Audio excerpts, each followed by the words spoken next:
we are off. It's a beautiful day in the neighborhood, a lovely day for getting ignorant.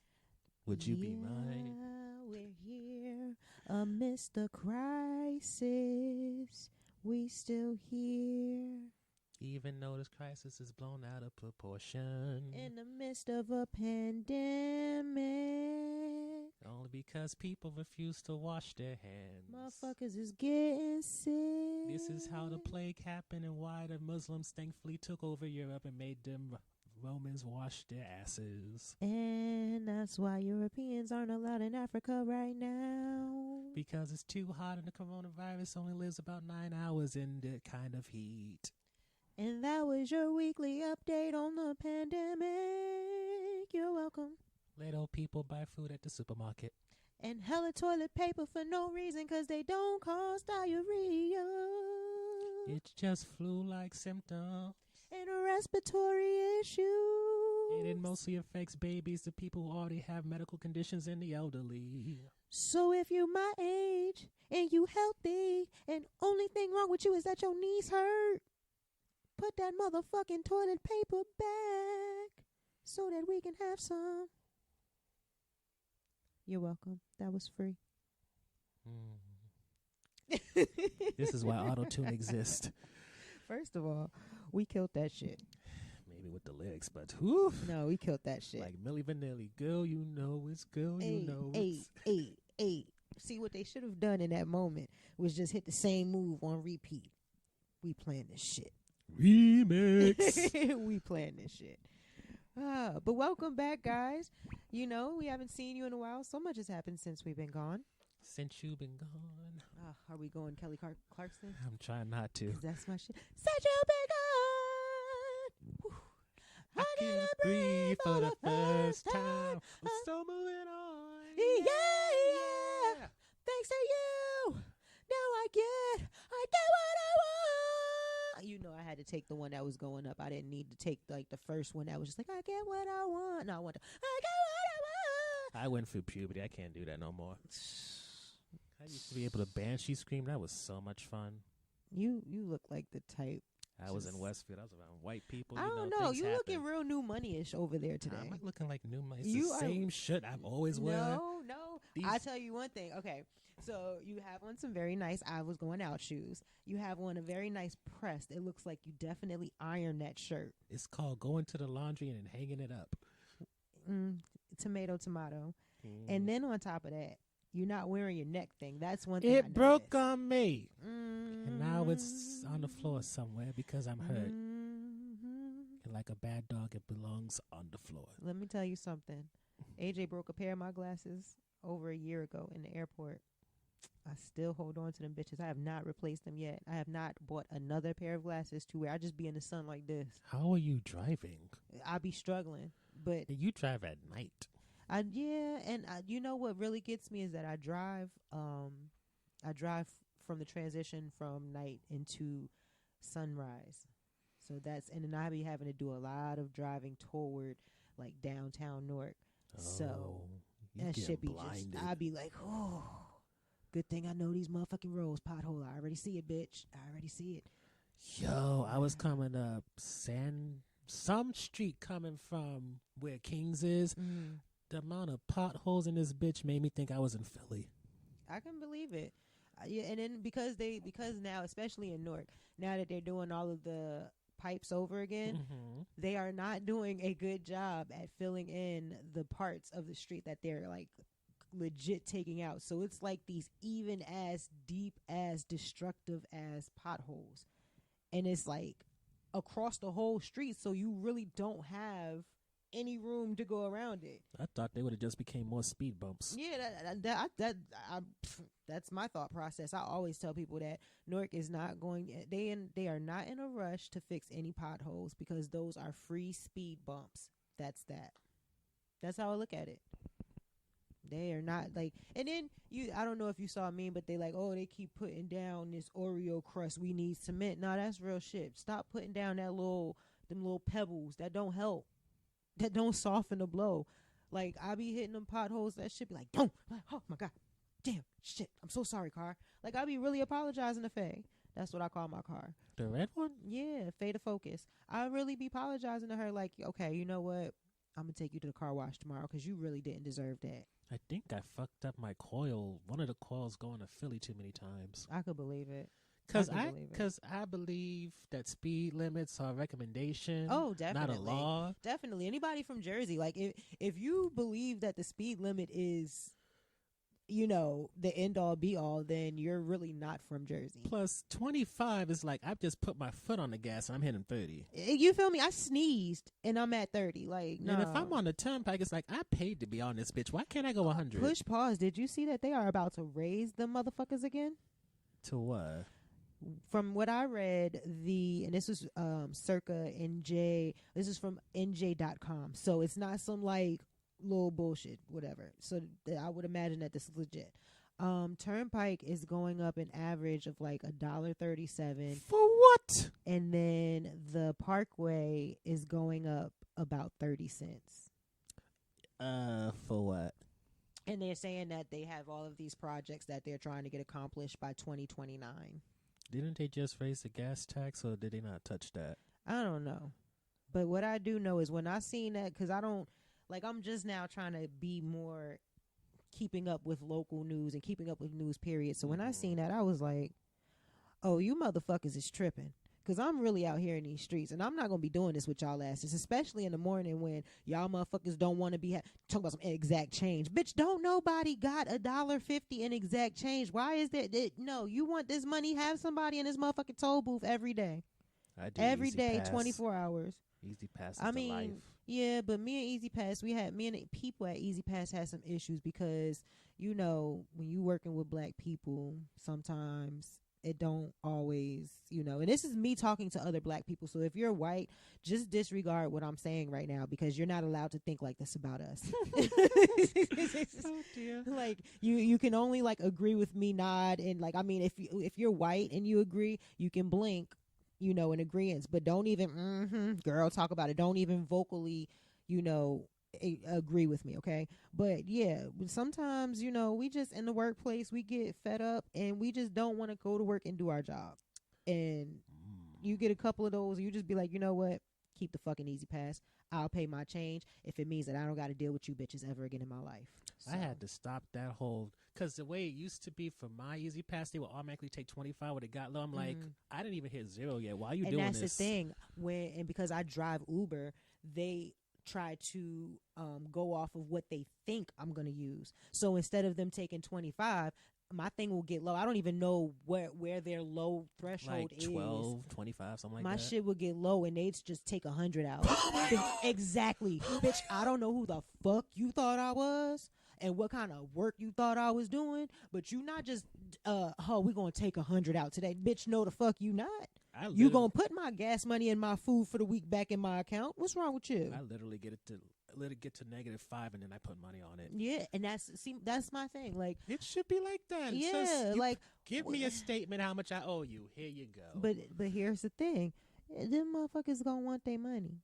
It's the money that goes toward the whole let's build. Let me put some air quotes around here. Let's build and fix and repair these streets and whatnot. Y'all ain't doing shit, okay? Y'all ain't doing shit.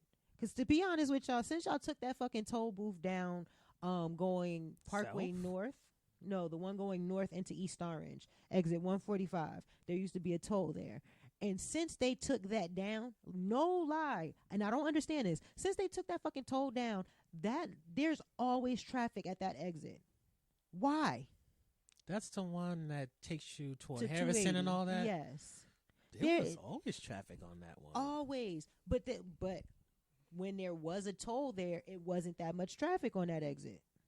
Now it's just backed up. Like, where my exit is 144. So whenever I'm trying to get on, if I'm going north, I'm usually getting on around 144. So if I get on over here by South Orange Ave and I'm only going, which is probably like 3 blocks up, basically, I shouldn't be sitting in traffic as soon as I get on the Parkway to my exit. They always make me go onto the Irvington Maplewood exit to get to you because they know better. Oh, they try to take you around that Go the up second toll. Stuyvesant and all that other Yeah, stuff. they taking you up. They like, look, you probably already did that 150 because knowing you don't look like the type to go around. My ass, I will go the fuck around. That should be like 150, bitch. You thought you was getting this 150. I used to take 22 to get places, but then it's like I don't want to go downtown to go up anymore.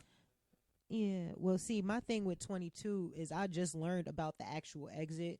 My whole driving career, I've always just cut through the McDonald's. And one day my sister was like, this is the right exit to take? And I was like, what? She was like, yeah, it's a real exit for the shit that we be doing. It's a real exit. I'm like, is it? She was like, yeah. I'm like, okay. So I tried it one day and that shit was backed up. I said, nah, I'm going right through McDonald's. Excuse me. Cut right through that motherfucking gas station. So the McDonald's on the other side is a street? Mm-hmm. If you come, new information. I hope that this ding, is ding. Nothing but people from places outside of New Jersey, so that I ain't just giving y'all all of my little shortcuts, because then y'all gonna fill them up and then y'all gonna be shortcuts anymore. But if you come off the turnpike, if you come off the parkway, it's the gas station and the McDonald's. Mm-hmm. Cut through both of those and then go toward the back as if it's guiding you, like going back to the parkway. Mm-hmm. Right where their drive-through is, you make that right and you go up and it brings you out to Vauxhall. Oh my. Yeah. So it's just like taking the 22 exit, how it'll bring you out over there. Mm-hmm. Except for you'll be coming out closer to like that little underpass. So if you coming out Vauxhall, you make that right, then you go. And then technically you could probably get back on the parkway without paying. Yeah, if you get off there and then cut through, you could get back on further up and you don't have to pay, I don't think. Look at the ways we save you money. Yeah, oh no, listen, for some reason, I don't know. I feel like even if I ever make it big and I hit the lottery, I get all that money, I'm still going to be cutting these corners. Just because, and sometimes it's not even about like, oh, I don't have the money to go through the toll or I don't have the money to do something. Sometimes it really just be like, y'all motherfuckers don't deserve this money. You don't deserve this money. I can't say this because taxes pay my salary. I mean, yeah, you one of them technically, but I work for my money. I deal with the crazy people. I mean, speaking of work, how was your week? You my boss. You recently we ain't even start with work. We're gonna start with some good shit. You recently some good shit. You recently moved into your new apartment. Mm-hmm. How has that been? I'm on the second floor, which is a dumb idea because apparently I'm very clumsy. Oh, you spill a lot or you drop a lot of shit. I drop shit. Your first floor neighbors said something to you yet? No, it's some lady named Alyssa. Something. Have they started hitting the roof with the broom and I'm yet? the type. I'm up like 4, 5, 6 o'clock in the morning. And really? I like taking naps in the afternoon. No, so I'm up early like that too, but that's because I go to sleep at sunset. I go to sleep anywhere between 7 and 1. No, I go to sleep usually between 7 and 8. Look at you. She's going to bed early. Yeah, it's like, AJ, your bedtime, my bedtime in sync. Yeah, no, not even. AJ's bedtime, please. I have to set the timer for her. Her shit on the weekends, that should be like 12:30, come to bed. Whoa. Yeah, like she be doing her own. She's a night owl. I'm gonna keep it honest with you. She's a night owl. But then again, she don't got school, so she don't gotta worry about that. Exactly. So it's no, you know what I mean? Oh, you gotta get up by this time. Like, I'm good if she wakes up before 11. You feel me? Mm-hmm. But I'll put her shit like she be like, I'm not going to bed. It's not my bedtime. It's relaxed time for me. I'll be like, cool. You know what time to come to bed. So good. It's my relaxed time. Yeah. Like, I've been working all day. You feel me? I'll be like, cool. Just let me know. Well, not even just let me know when you come in. Do what you got to do. Like, now she's to the point. Like, this morning when she woke up, I was watching one of the shows that I was supposed to have been watched, and I was just like, let me just mute everything. And so I muted. I heard her. She woke up. You hear her come out the room.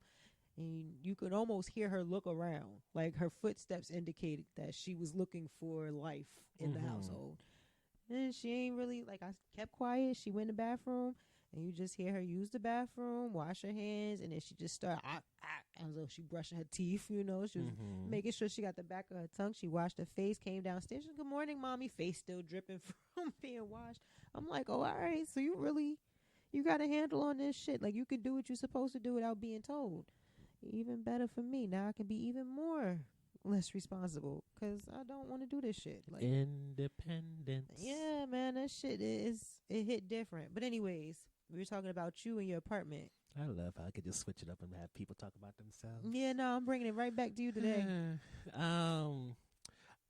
Dead ass, it made me think like, yo, you need to try one of these dating apps again. But then I realized they're trash. Like Tinder, I'm learning some. Snapchat is for sex workers. Yes, definitely is. I did not know that. It didn't used to be like that, but then it became like that around the time that Rihanna was just like, fuck Snapchat, we not doing that shit no more.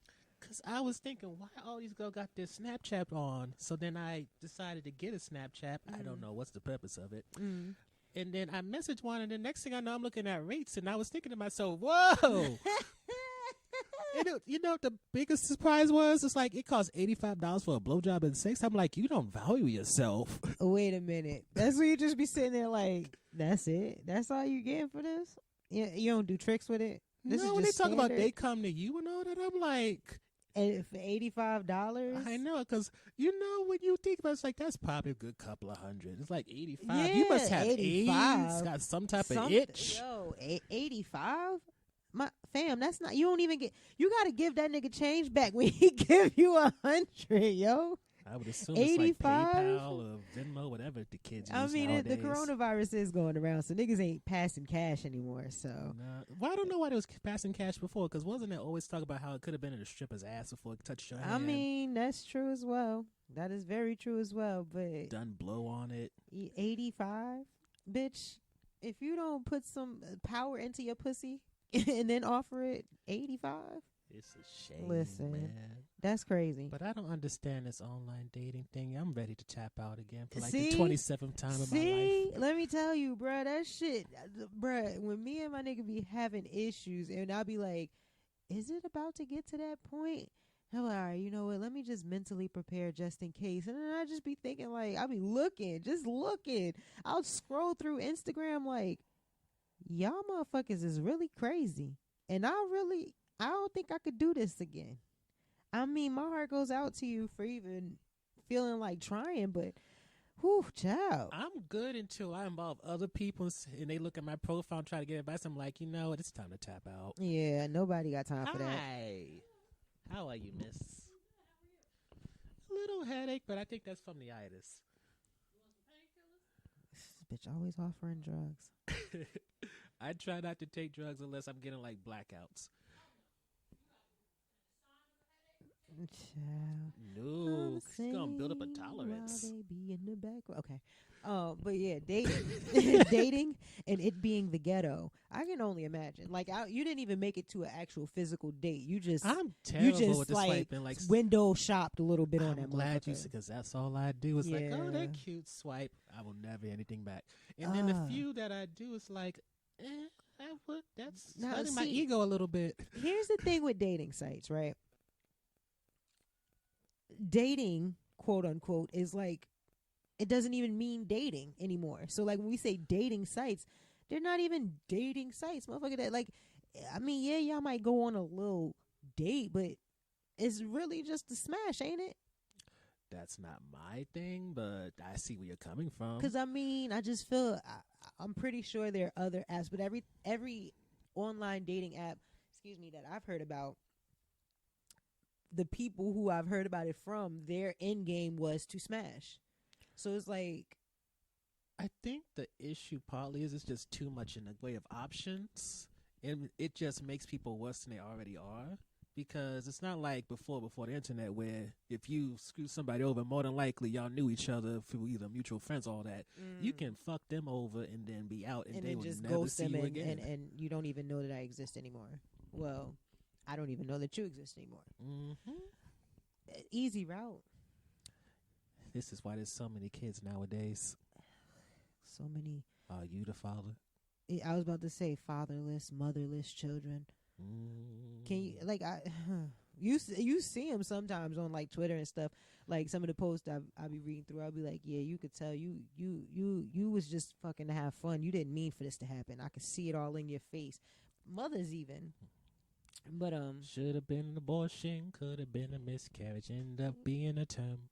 Could have been swallowed. Could have If been nutted on the leg, on the ass, could on have the back, been in the left on a hair. sheet.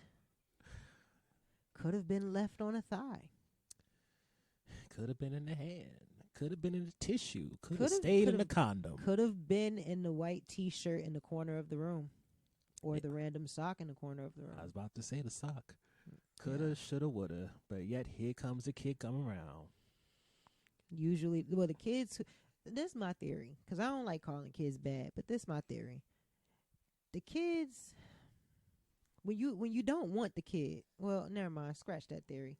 It's floating through my head, and it's not sounding right coming out as it did in my head. So I'm gonna leave that alone. When you don't want the kid. There ain't no bad kids, okay? They just need to be loved better. We'll leave it with that.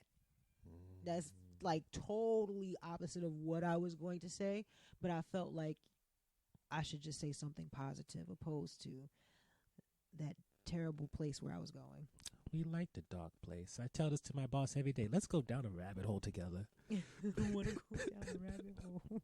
Because she doesn't like horror movies, so I keep her doing that. What's the one from It? We all float down here. Oh, see, I don't do it. I don't do them scary movies. But you know what? I don't even think this show is on our list. I don't even know if did you watch Love is Blind, since we're talking about online dating? No, but I heard of it. My boss watches it, and she just like, fuck all these people. Yeah. I mean, outside of the people, I guess they won. I didn't get to the end because I kind of just. How do you win? You just embarrass yourself the least? I mean, a little bit of that, and then a little bit of you actually get married. Like, you actually go through with the marriage. So is it like 90 Day Fiance type of thing? Yeah. I hear about it. I never watched it. I've been trying to watch the last season of 90 Day Fiance on Fire Stick, just so I can, because like I listen to people recap them and I hear so many good things about them, but my patience, and I get so triggered over this stupidity. With like Love is Blind, there's this girl, Jessica. You probably seen her in the memes. I heard the name. Okay, so Jessica is 34. She the black one? No. Okay. No. I know it's a black girl. It's like, I don't even want Jessica to be, I don't even want her to wear black. That's how like shameful her actions were. Let's like look she just her name up. So Jessica is 34, right? And she gets with Mark. And I think we touched base on this last episode. Mm-hmm. Mark is 24. But Jessica, like when she first gets there, she connects with Mark and she connects with Barnett, right? And she's going back and forth, like literally. Of course, she's a white woman. Doesn't she look like a? She looks like what I'm about to explain. Everything that I explained to you. She looks like a villain in a kids movie. She looks like what I'm about to explain. Everything I'm about to tell you, you're gonna be like, she looks like the type. So she walks in, first episode, she's oh my gosh, I have feelings for Barnett and I have feelings for Matt. Now Barnett's a little older. I think he's like late 20s, maybe 30. I don't know. Mark is 24 and Mark is short. He is the, he's not, for someone blonde hair, that's Barnett. Mm-hmm. Obviously, he looks like that her looks type. More like, yeah. Right. So now when you Google Mark, you're going to see. Okay, so he looks like her type. He's not ugly. He's just not. Is he some type of Middle East? He's Mexican. And here's the thing: on the wrong continent. When he was like talking about, like, when they do the intros or whatever, I'm such and such and and they maybe give a little story. He was like, the story he gave to talk about like his culture and his heritage was that he was dating a white girl, and like when he met her father, he was like, oh, he's one of the good ones, like one of the good Mexicans, basically. God. Like, that you could pass for white, and he was like proud of that. So he wanted them. But again, he's 24, so he's still young.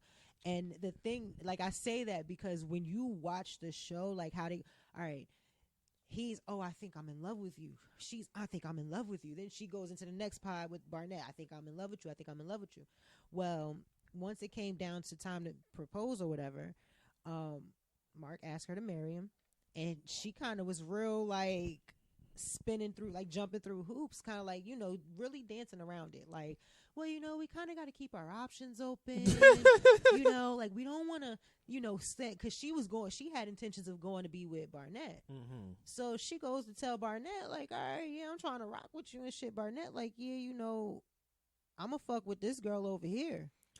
Ooh. Right. So Jessica goes back to Mark, and she's doing the whole crying thing. I really did something stupid, and I do these dumb things. And so basically, his dumb ass says something to the likes of, well, my mom always said, if you love something, you let it go. So I let her go, and she came back, so it must be for me. Bitch, this is a reality show. You are know. 24. You are so 24, and it's bothering me. She didn't come back to you because she wanted to. She came back to you because she got played. That's why she came back to you, and it shows throughout the whole season. So when they finally get the opportunity to, first of all, everybody, first night they see each other, whatever, everybody trying to have sex or whatever, get close. She's basically like showing, like, it's almost like, son, you don't see no cues. Like, I'm not ready to have sex yet. I don't really want to get close. I'm still getting used to being out of the pods. Da da da da. Mm-hmm. Like, you could tell she was not interested in him in that way at all. And you could tell that she regretted choosing him instead of like Barnett. So then they get a chance for all the couples to meet so that they can say, oh, here's the people that you didn't choose. So she sees Barnett for the first time. Oh shit. I made a mistake. I really should have went. So now she's all in Barnett's face, like, yeah, you happy? Da, da, da. No, I'm totally happy. I'm totally, like, she's one of those. Mm-hmm. We know you not happy, girl. How you asking this man about his relationship? Oh, I never would have thought that, you would be engaged. Bitch, you came on the show to get engaged and get married. Why did you think he wouldn't get engaged? No, say what you really feel. I never thought you would have gotten engaged to somebody that wasn't me on this show out of, these 3 days that we've been talking to each other. They get engaged in 3 days? Yes, they get engaged. Well, yeah. Well, I don't know if it was like 3 days, but they get engaged quick. It's literally like 90. It's 90 days. It's 90 days to get married. Is it 90 days? Yeah, 90 days to get married. That's too soon. Yeah, and they just they talk in the pods for a couple of days. They don't get to see each other until somebody proposes. Once a proposal is made and agreed upon, then they get to meet each other face to face. Then they go off to like some island resort type thing. No phones, no contact, no social media, no contact with the outside world. So they go off to a vacation together. Then they come back from the vacation together. They move into an apartment together so that they can see if they can live together. Then they meet each other's families. Mm-hmm. Then they do the wedding shopping. Da, da, da. That's around where I am. I just couldn't take it because the second time Jessica met with Barnett, like, okay, first of all, she flat out tells Mark while she gets pissy drunk. Oh, like dear. she does that white girl blackout thing. Yeah. Oh. So she's pissy drunk. Poor Mark, poor 24-year-old Mark is helping her in the bed. Excuse me. And she yells out, I wish you were Barnett. Or I should have chose Barnett. Something of the sort. So he just ignores red flags. He's like, no, I know that you were drunk. I know you were drunk. That's why I let it slide. This nigga. Baby. Oh. That shit would have been like, I wish you were Barnett. Can you open the door and let me back in? No, bitch. So, yeah, the second meeting that really triggered me, that was, she's seen them all together. And that's when she's like, basically, the meeting was for her to let him know that she's happy for him, despite the fact that she never would have imagined that he would have gotten engaged. No, I'm totally happy for you. Amber's totally, like, she's perfect. I was just saying last night, how great you guys are together. Are you happy? Yeah. Oh, yeah. No, you guys look happy. Yeah, no, I'm happy too. I'm getting there. And it's just like, oh my God, they all look interchangeable. Yeah, they do. Well, apparently Barnett's girlfriend recently, or his wife, whatever, I don't know, recently changed her hair color. So that's nice, right? But to watch the show, that only a couple of people stick out to me. Everybody else is like, but super triggering. It's super triggering. Well, you 6 years removed from this. Yeah, thank God. But it's just, it's still, but you know what? It's to like look at people, and that's why I said like I don't think I would ever be in a rush to get back into that thing. The struggle is real. So if you about to start dating, bro, whew, I'm gonna But pray it for you. needs to. I never. Now let me ask you this, because Uh-oh. it didn't come up until you mentioned, till we asked about you being in your new apartment. So It's just light at. It's just dark. and so sun ain't even hardly start to set yet. But is it the idea of being completely alone that's bothering you? Yes and no. I think it's. Let's make a long story short. The whole never being in a relationship thing, and as we spoke about when it came to my relationship with my mom, there's a lot of dependency in that. So now that I'm not financially dependent on her and all this other stuff, it's like most things. You get rid of one problem, a new problem presents itself. I'm not financially dependent on nobody, can handle my own bills, live alone. Now it's like, oh my God, this place it echoes so much. It's so, what is that? I keep hearing Luther Vandross in the back of my head. Something about a house is not a home. Oh, that's my jam too. Because a house is not a home. All right, I'm sorry. Go ahead.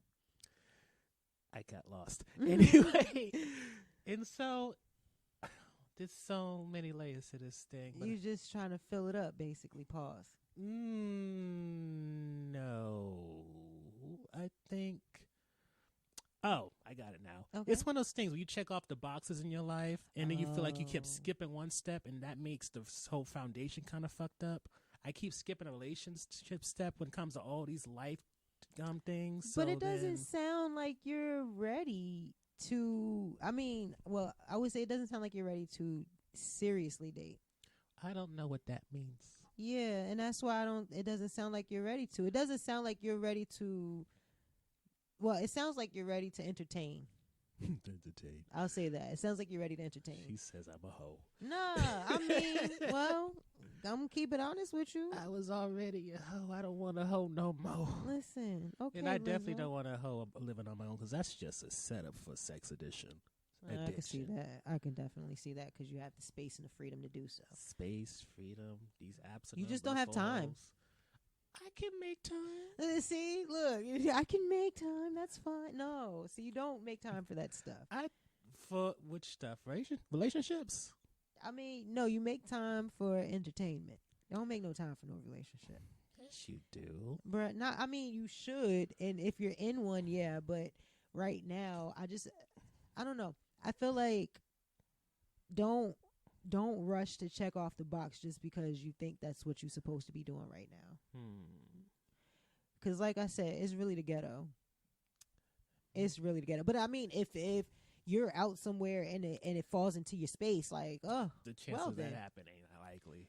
But I mean, if it happens in that manner, then it's like, okay, cool. But to be actively seeking a relationship, or I don't know if you're using an app. Are you really actively seeking a relationship? That's what I'm saying. Like you said, it's really just, yeah, like I'm just seeing what's in my 10 to 12 mile radius, yeah, which who's unfortunately around? includes New York and Staten Island. So it's like, Yeah. nope, Brooklyn too far away. That's Yeah. Staten Island tolls what, $15-$20? Shit. And you crossed that bitch by accident, one wrong turn. Yeah, they don't give you no U-turn opportunities. Not at all. They'd be like, sir, sorry, ma'am, can't back up. Like, what the fuck? I'm not allowed to leave the state. But yeah, so dating is the ghetto. All right, but outside of that, how have you been enjoying being on your own? I really have. Other people have gotten excited for me, but again, it just seems like a checkbox to me. Like, if I want to reach certain things, I need to be by myself. Like, if I want to, quote unquote, do YouTube videos for reviews and all that, I can't be doing that with people. I agree. Yes, that part. Yes, as a person, like when we lived in Georgia and I was like basically head of my household. Well, you still kind of head of your household in a way. In a way, yeah. But when we lived in Georgia, it was my house. I mean, granted, like it was our house, me and my man's house, but it was my shit. You feel what I'm saying? Like you just pay the bills. This is my shit though. So it's like I had that space and that freedom, and it just was like it felt different.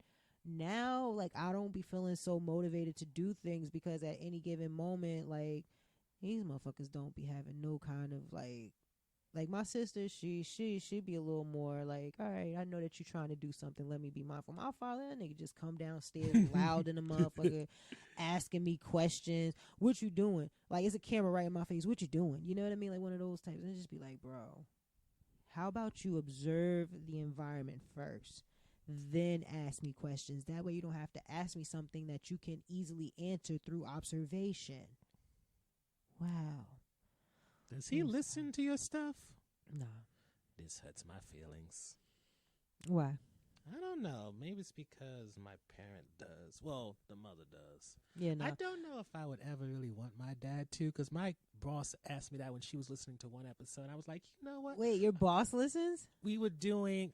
what is wrong with you? What Do mean? you want your professional and First of like, all, the what? conversations me and my boss have are already inappropriate, so yeah, it is okay, perfectly that's fine. true. But still, it's just like I don't know. When I was working in like a in an environment with other people, I did not want them to I'm know. working with but black you know people. what? That's because I used to have so many it used to be so much drama. Mm-hmm. Like, cause I worked with.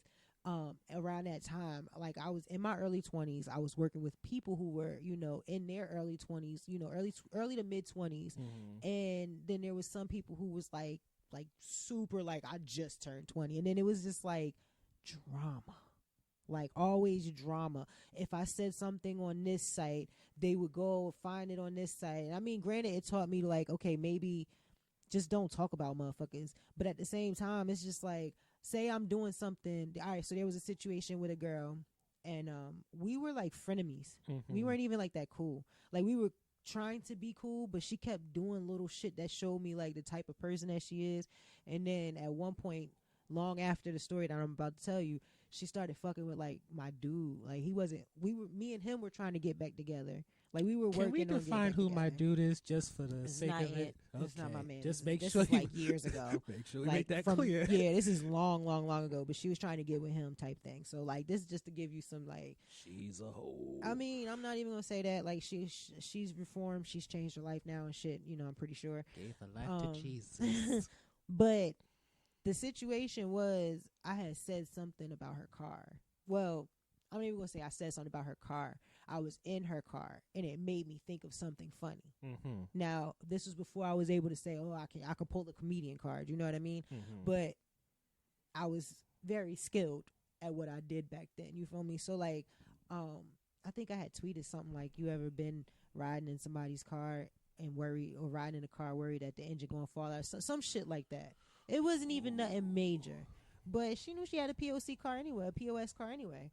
So, they had like, once everybody decided that they was going to be mad at me over whatever they could find to be mad at me, like it was just like, we need to collectively come together and be angry with somebody. Well, we're going to be angry with Shonda. So they went through all of my social media platforms to try to find little instances where they thought that I was talking about them, so that it could like be, extra. So when it sound like a patch of bitch niggas.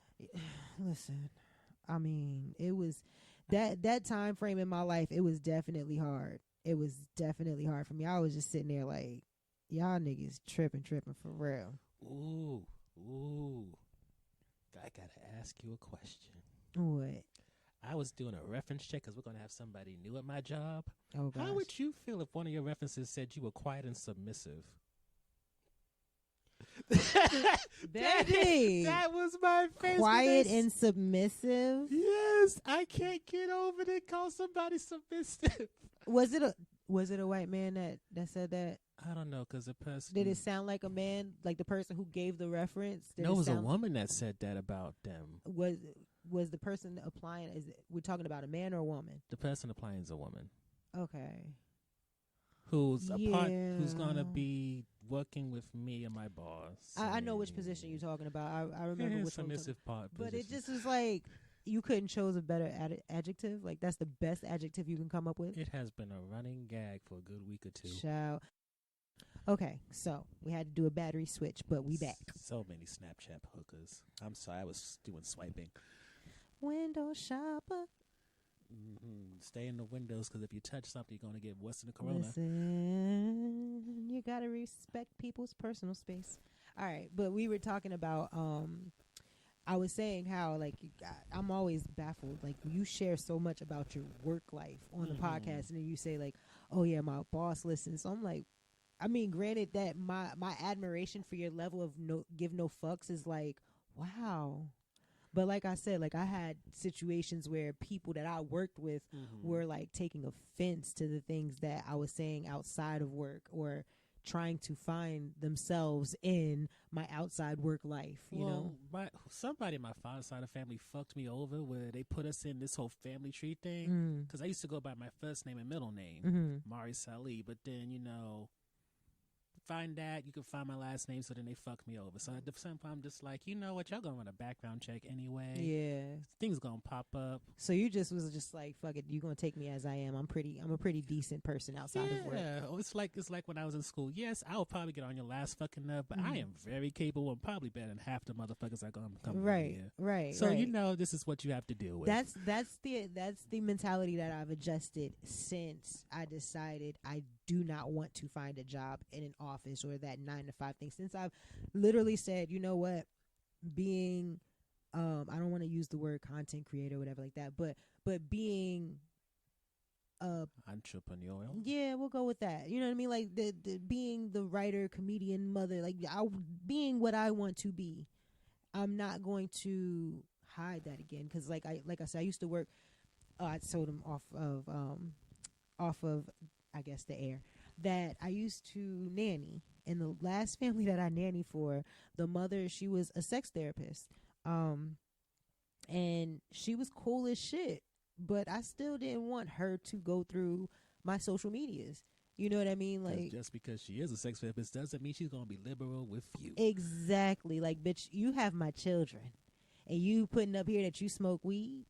Oh, I don't care if I did 3 lines of coke before I came to pick them up. You feel what I'm saying? Like, I don't care about that shit, bitch. I hired you because I'm that when kind of person. When you get off and you leave here, you're going to roll a joint. No, fuck that. You can't be around my children. You know what I mean? Like, so I've always been the type to keep it to myself. Like, was that for the autistic child? No. But see, and that's the thing. Like, I was thinking about that recently too. Like, I was going to post something about autistic children, but the child, like, he's a teenager now, like, but the young man, his mom follows me. She's, on my Facebook and stuff like that. Like, so it's like, even though I wasn't going to say anything negative about my experience, or I didn't, like, nothing about the post was going to be negative. It's just a matter of, I didn't want her to read it and be like, bitch, you talking about my son? Like I said, nothing was going to be negative. There was nothing negative to say, but it's just a matter of, like, what autistic child you work with? My son? You talk about this story about my son? You feel what I'm saying? So it's just like, I've always thought to separate, or tried to keep Shonda Nicole separated from Shonda, my real last name. And now the mystery begins. Ain't no mystery. It's the same bitch. You feel me? Like, if you know my family, then you already know, my last name or whatever. But it's just a matter of, if you search me by my last name, you only get bowling stuff, really. I think you give it a little bit too many hints. Yeah, probably, but it is what it is. Like, but like I said, I'm at that place where you're at now, where I don't give a fuck. Like, this is who I am. So if you're going to enlist me to do any kind of collab or any kind of work, or to any kind of representation, you have to understand, I am going to bring my A game, but this is who I am. You know what I mean? I'm going to do the job well, but I may curse. This is why I've always liked working in government functions, because as much as 2 steps back, when it comes to a lot of these government jobs, even if it's a contractor, usually you working around niggas, and niggas do what niggas does. I mean, sometimes I just be feeling like I just want to be around the niggas. I enjoy niggas as long as they ain't niggas. That I need code switching niggas. No, here we go. I enjoy niggas as long as they not nigging. Or if we're collaborating as niggas. There we go. But if you acting like a nigga to me, then we got a nigga problem. It's going to be a nigga moment. There you go. Many of the nigga moments. Because I'm also at this age and at this stage in my life where I don't know how to back down. I be feeling so powerful when I stand up for myself now. Like, that should be, it's like a different feeling. Like, before I used to be like, excuse me, you kind of standing in my space. Now I'll be like, excuse me, there's enough space for you over there. There's no reason for you to be that close to me over here.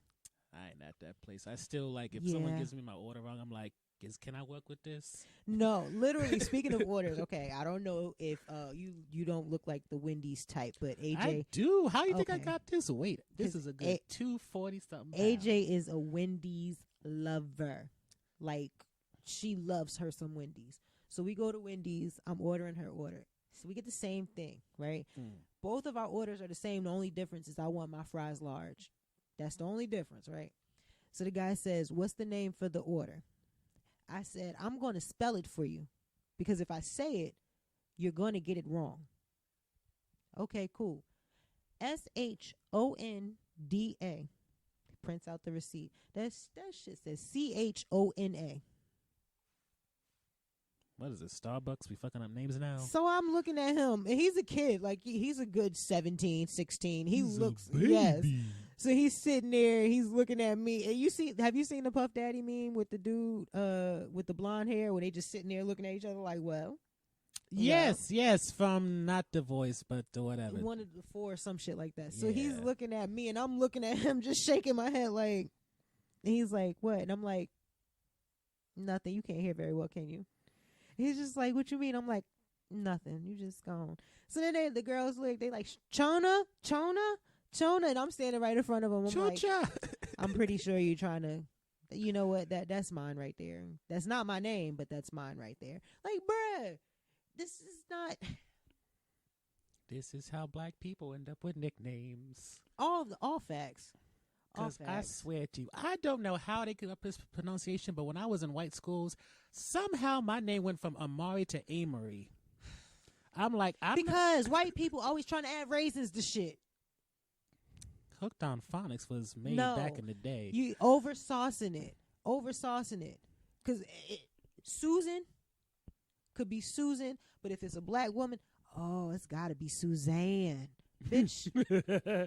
There's no say it the right way. Just say it. We both got the same name, but I got to be Suzanne. But when you say your name, you say Susan. Bitch, call me Susan too. Or Deborah. No, that must be Deborah. Susan. No, bitch, it's Deborah. Just like you, it's Deborah. Gonna cap just because I'm a little darker, I'm a darker Deborah. That doesn't mean that you got to add extra syllables to my shit, bro. Oosa, I've been having a feeling lately of white women and their entitlement. So my name's not Susan. Forgive me, cause Oosa. Yeah, my last job I had a white woman problem. I'm so glad. Yeah, man, because she felt that I was not listening to her or being aggressive or something like that. I was just like, your idea is just not clicking with me. Because long story short, we had there was a business that dealt with online stuff.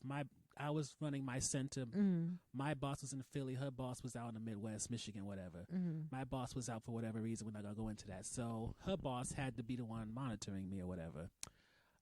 I didn't appreciate the idea of us having webcams because I'm like, these meetings are bullshit and mandatory. I don't want to be seen. She didn't appreciate that. When they decided to reorganize, which we know is a code word for something else, I was like, so we getting raises since we taking on more responsibility because y'all doing a lot right now. And basically, not paying enough. You did what you say you wanted me to do what and what? That wasn't on my job description when I started. Is that pay going up? Oh, okay. And I wasn't, because I was working at Job Corps before, so I'm used to black people, and you can say what you want to say. I forgot to speak white woman, which means you either got to be passive aggressive with it, or take it as a rhetorical question. Yeah, make it seem like it was their idea or their thought. Oh, fuck no, you ain't taking my ideas. That's not happening. So no, I mean, like, when you have to check them, you have, like, for me, I've learned that when I have to check a white woman, which is not too often because I don't really do too much dealing with them, but when I do have to, in order to, like, it's not even to spare their feelings, it's just in order to get through to them without them feeling threatened, because as soon as you disagree with them, they feel threatened. So in order for me to get through to them without them feeling threatened, I have to make the common sense whatever, like the common sense end all be all. I have to make it seem like they reached that. Like it was their idea to get to it. Otherwise, they're going to feel offended. White people taught me you need to know your audience. Definitely. Definitely so. Especially more so white women and white men. White men, I don't think give a shit. Like their shit rolls off quicker. Like they'd be like, "Hey, I think that guy just said that I was a fuckhead." I guess so, man. Whatever. He's an asshole anyway. Yeah, and then they keep it moving. White women, oh God, once they feel like they've been done wrong, it's just like that time I told you about that white woman that in the parking lot. That reason why I don't get too close to white women now. As soon as they feel like they've been done wrong, all my life I had to it's fight. like, no, I mean, I get it because I have those feelings too sometimes when I'm like, I feel like I've been cheated. Like earlier I was in CVS and I told the dude to use all the coupons that was available, and he only used one of the coupons on my card, and I was supposed to save like a good $6 to $8, and I only saved $2. And I started to go back in there because in my mind, we got to make this right. But at the same time, I seen the line and I was like, I'm not up for that fight today. But if had I been a white woman, you damn right, me and my little side part swoop over short haircut, we would have walked right back in there like, where's your manager? You feel what I'm saying? Like they don't let things go. Like if they've been done wrong, they fully believe in their right to have their situations rectified. Dead ass. My boss said I got written up just because she beats things down like a dead horse. And it was a write-up for some bullshit because she felt in her feelings. The white boss, not the black boss, right? My boss, both of my bosses white, but it was a white woman from Philly. So wait, their current boss? No, my current boss is a black woman. I was about to say because I'm pretty sure we discussed that you work for a black woman and that you enjoy working for a black woman. 9 times out of 10, I get hired by black women. So when I saw, I'm like, I got the job. Because when you're like, no, it was a white woman. I'm like, wait, when did you start working for? Okay, job, past job. Women. Okay, got it. I'm caught up. Because what was it? What was her? Oh, this fuck! I'm trying to erase her. If I see her name on these date apps, I just automatically swipe left. Like your name is permanently tainted to me. Yeah, I've got a couple of people like that. But long story short, heifer ass white woman with 5, 6, 7, 8, 9, 10 kids. Her vagina basically is just a turnpike right now. Well then. Gets me in my feelings. Because here's the thing: if you're gonna write somebody up, don't make the write up petty. Like her write up was so petty, I had to tell HR, don't let this woman talk to me without a third person involved. Sometimes you have to do that. Sometimes you have to listen, sir. Because you need a witness when you speak to me, because somebody gonna have to know that you talking to me like this, and they might not believe me. And the thing is, everything's through Skype, so it's not like she's seeing body language; it's all voice. And I like to think I have a very unthreatening voice, but apparently it doesn't. I don't find your voice threatening at all. Exactly. This is why my mom thinks I look like I'm having deja vu. Bug. I'm having deja vu for real of us talking about your voice and you saying what your mom thought. It's better than what other people said, but I've grown adjusted to that. But I mean, so she got mad at you because I didn't like her ideas, and I apparently, what is it?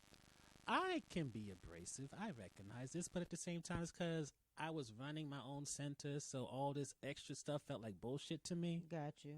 So it's like, why are we having a weekly meeting for like 2 seconds just because we have to? Right. Like how most people say, it's this not could necessary. be an email. This could have been an email.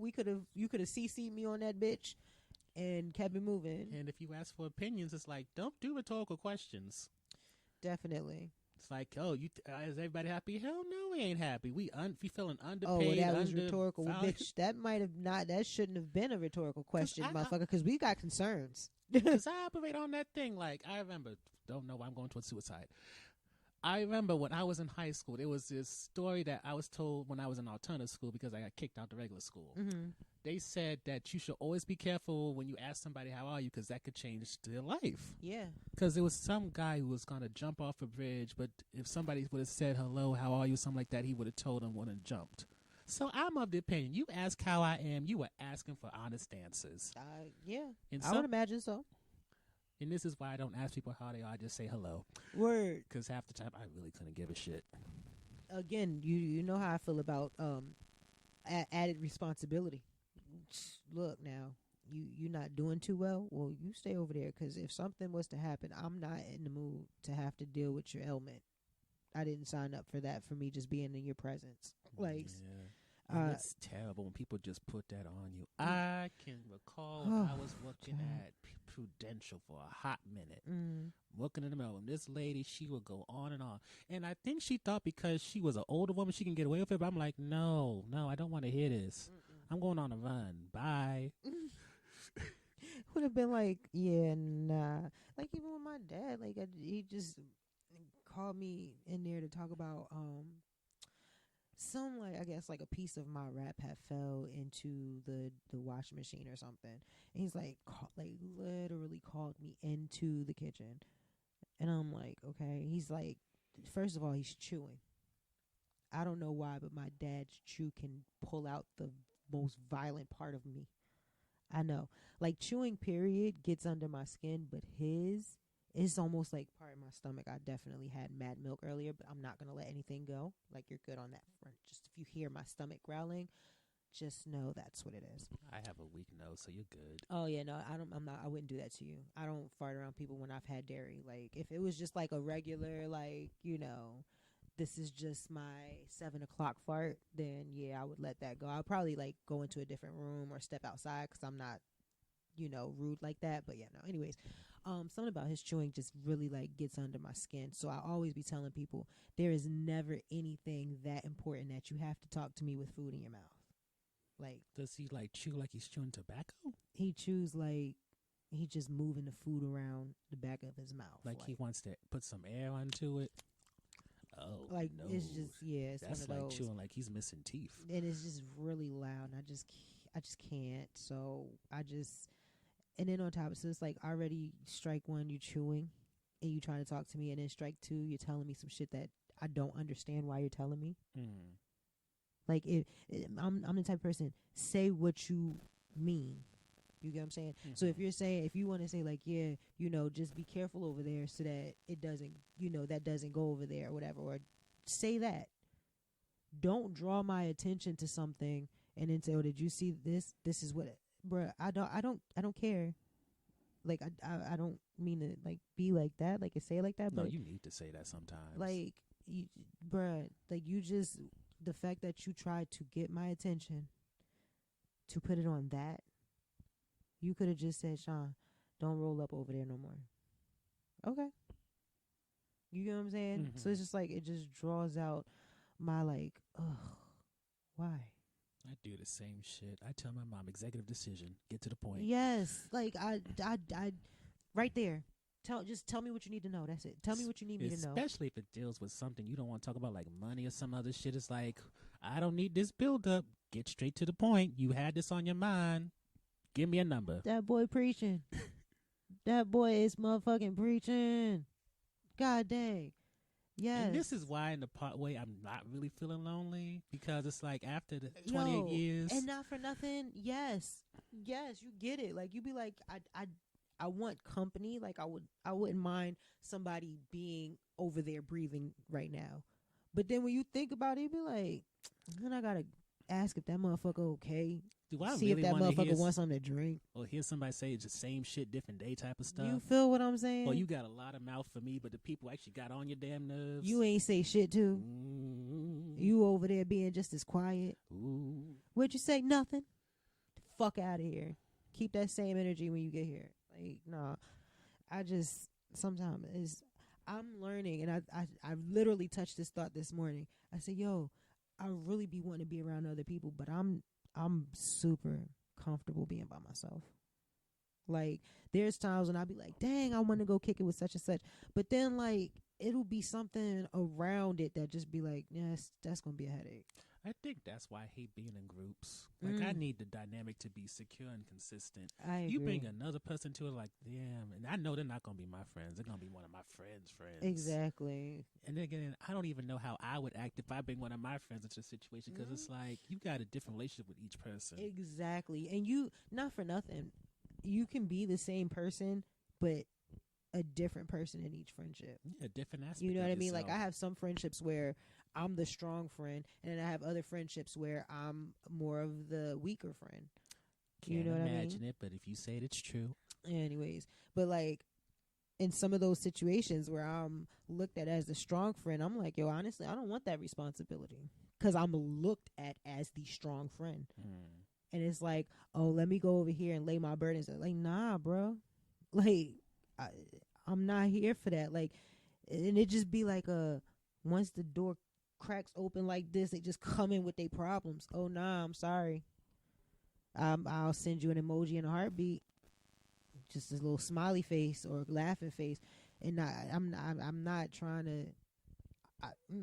I'm okay with being by myself if that means that I have to be, you know what I mean, like the strong friend to someone who's constantly in need of a strong friend. I just fear that getting used to that would make it less of being fine with being alone and just becoming isolation. And sometimes I'll be feeling like that's where I am, because like I literally, like I can go out, get my work done, and then come home and like in my head, like I don't lock myself up in a room because I got AJ obviously, so she be wanting to be up under me and around or whatever. But if she goes to her dad's, like tonight she's gonna be at her dad's, so it's like I'll perfectly content with just like, I kind of look forward to it sometimes because it's, I don't know, I get annoyed with other people sometimes. Well, I'm not even gonna say with other people. I get annoyed with the people who want to be, like really really want to be in my life and in my circle. I don't have the capacity for them. Ooh, this reminds me of a quote. It reminds me of a quote. Yeah, and then after that quote, we got to definitely get into the episode because I still got to make my way to ShopRite. You going to ShopRite in this mess? Well, we're going to stop and shop, and we're going late. Well, a little bit later, but it's not that bad. Dude, it ain't that bad. Yeah, no, it's just not no Yeah, I just hope it ain't like Walmart. Walmart got fucked up where they didn't take cards in the self checkout, and of course they have like 4 people at the fucking registers because they're stupid. Because that's what Walmart does. All I needed was. Yeah, no, I went to Walmart the other day to try to get some elderberry, and they were out of everything. So I was like, all right, bet. So the quote I was talking about is from the movie, an oversimplification of her beauty. It's an indie movie and it's very strange, so if you decide to watch it, be prepared. But the quote is, generally speaking, with a few notable exceptions, those that desire your company do not interest you in a way that would provoke you to set aside time to engage them. Oof. Those that do interest you, those for whom you would manufacture time, they do not live in your vicinity or do not seem so interested in you as you are them. Yeah, pretty much. That's pretty much what it is. I love this movie so much. Wow, that was so like weird. Right on point, because that's really what it is. And it's kind of just like how they say in the relationships, like, oh, the nigga that I want don't want me. Like, yeah, it'd be like that. Like the person that I would be like, oh yeah, that'd be dope to spend some time with this person. Like I could see the funness of it. Like the motherfuckers be busy. Like they don't be around. They be at work and shit like that. And then when they are free, 7 o'clock is my fucking bedtime. So that else you gotta share them. You feel me? Fucking sharing my friends. What do I look like? But that's the thing. Usually those type of friends that you want are the ones who are doing the most, and that's why you want to be around them. Exactly. And I have to remind myself that when it comes to people who I see want to, like when I'm looking at people, I'm like, it seems like you really really want to be my friend. I have to remind myself, like, okay, well, bitch, maybe you kind of cool. You know what I mean? Like maybe you doing something that they want to be around, they want to be a part of. And I'm like, yeah, but I'm at a point in my life where I'm trying to be around people who doing shit that I'm, you know what I mean? Like, so it's like, I guess we all in a circle. Throw that ass in a circle. I mean, toss it. All right, come on, let's get some of these topics down. We try not to keep y'all here all 3 hours and whatnot. We trying to get this out. I know. Let's do this. Let's talk about the new show on FX on Hulu called Breeders. All right. I love the fact they cussing out their kids in the minute they want to kill them. Yes, that it was like the opening scene in episode 1. Like when he just was like, "You're not gonna do this. You're not going to do this. You're going to go up there, but you're not going to scream. You're not going to scream." I've had that talk with myself many times, and it went exactly like that. Like, you just open the door, and you're like, you could do this. You're not gonna scream. And then you open the door and the kid says just like the first thing out their mouth is just some wild disrespectful shit, or just whining, or just something that is not like, you just sitting there like, no, we're not fucking doing this shit right now. And then you just go off. Like, I've been there. I've definitely been there. And then afterwards, you feel all bad. You're just sitting there like, you're still a good parent. You're still a good parent. It's really their fault. Like, you're not toxic. They're toxic. You raised a toxic little motherfucker. And even though they're smart, you gotta own that. You own that right now. But you're not the bad parent. They're bad. They're not a bad kid, but they're having a really bad moment. Fuck them. Like, literally. His wife dead ass thought that he killed the kids. Yeah.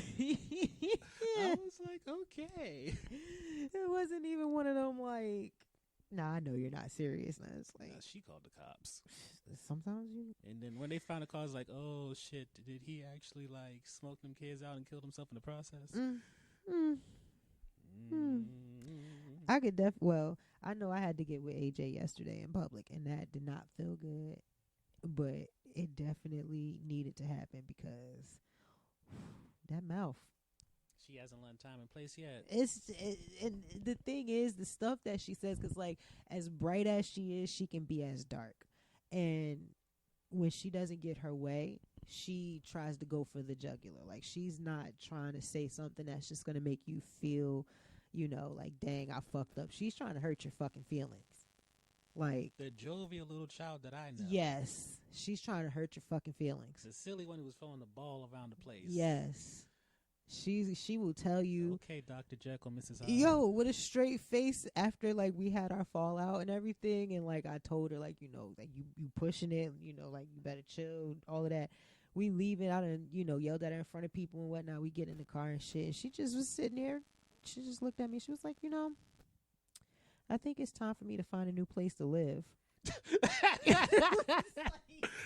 Okay. I'm like, what the like, all right, fine. Tomorrow I'll pack your bags and you can go live with your dad.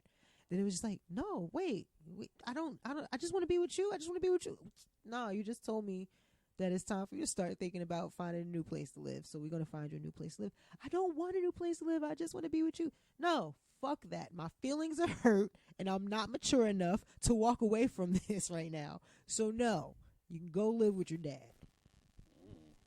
She not going to live with her fucking dad. Now, I mean, when we move into the new house, whenever we figure out where we're gonna go, then yeah. But she ain't going to fucking where.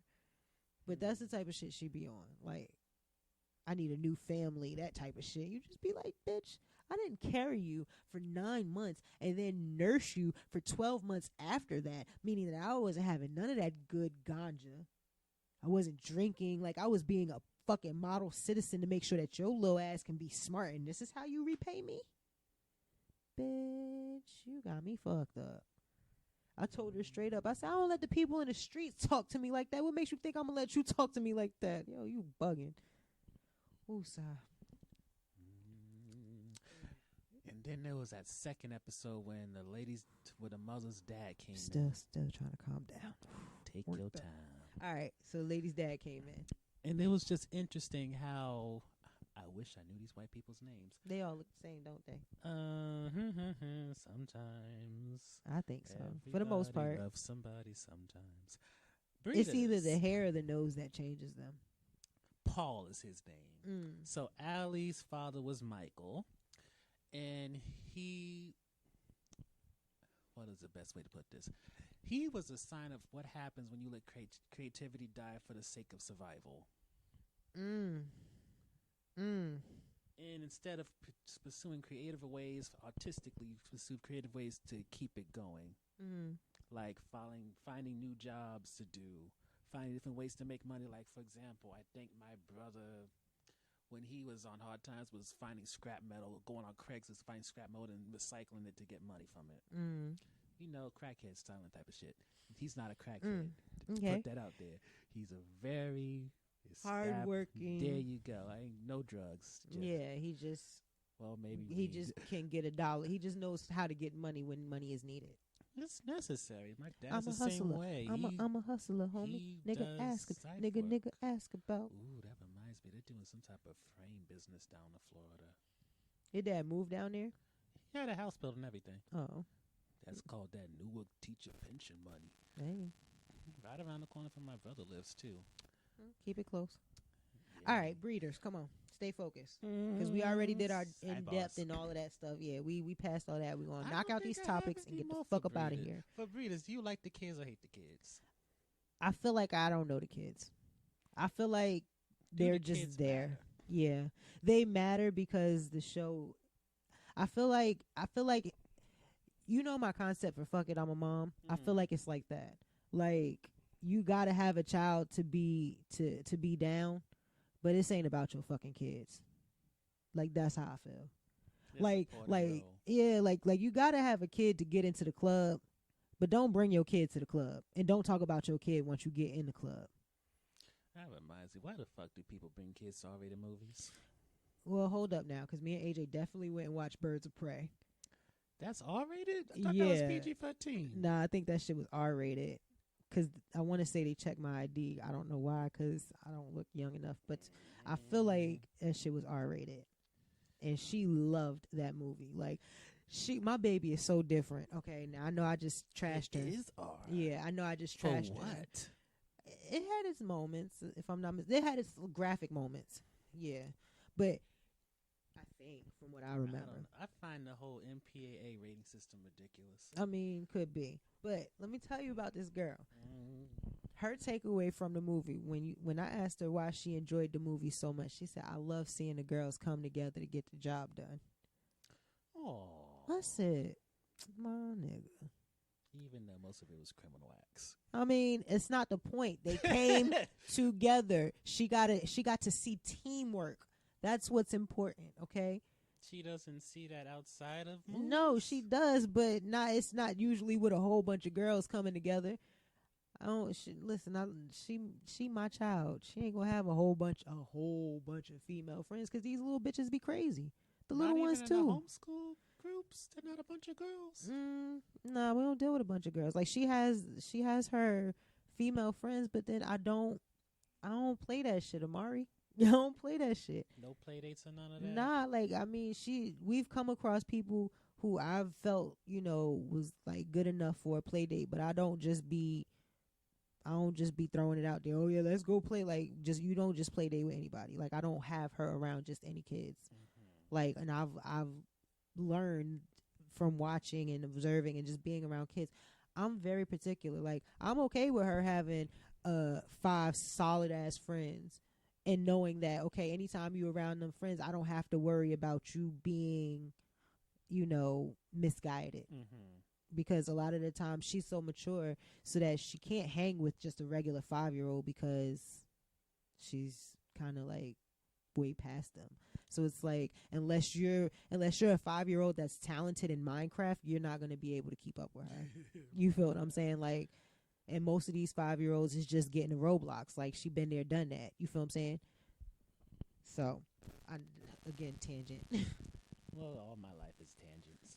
But, yeah, that's my thing with her. Like, she sees teamwork and stuff, but a lot of the times it's like her and, her brother and or boy cousins or, it's always a mixed group. So she's basically growing up to be a tomboy. No, not at all. No? Mm-mm. She's still into that girly shit. I don't know why. I ain't into that girly shit, but she's still into it. More so than anything, she's growing up to be fucking comfortable. That's really what she's growing up to be. Love when that bell hits at the right time. Ooh. I had to write a letter. Not a letter. What is it? I work for council people, so every now and then I have to write a letter. And this proverb, because he's a religious man, so I have to do these type of things. This proverb 13... Is it 13:20? Yes, 13:20. He who walks with wise men will be wise, but the companion of fools will suffer harm. There you go. There you go. Get yourself some religion on Sunday. You gotta. That's as much as you're gonna get from me. Is that cosign? But yeah, you definitely have to surround yourself with people moving in the ways in which you wish to move.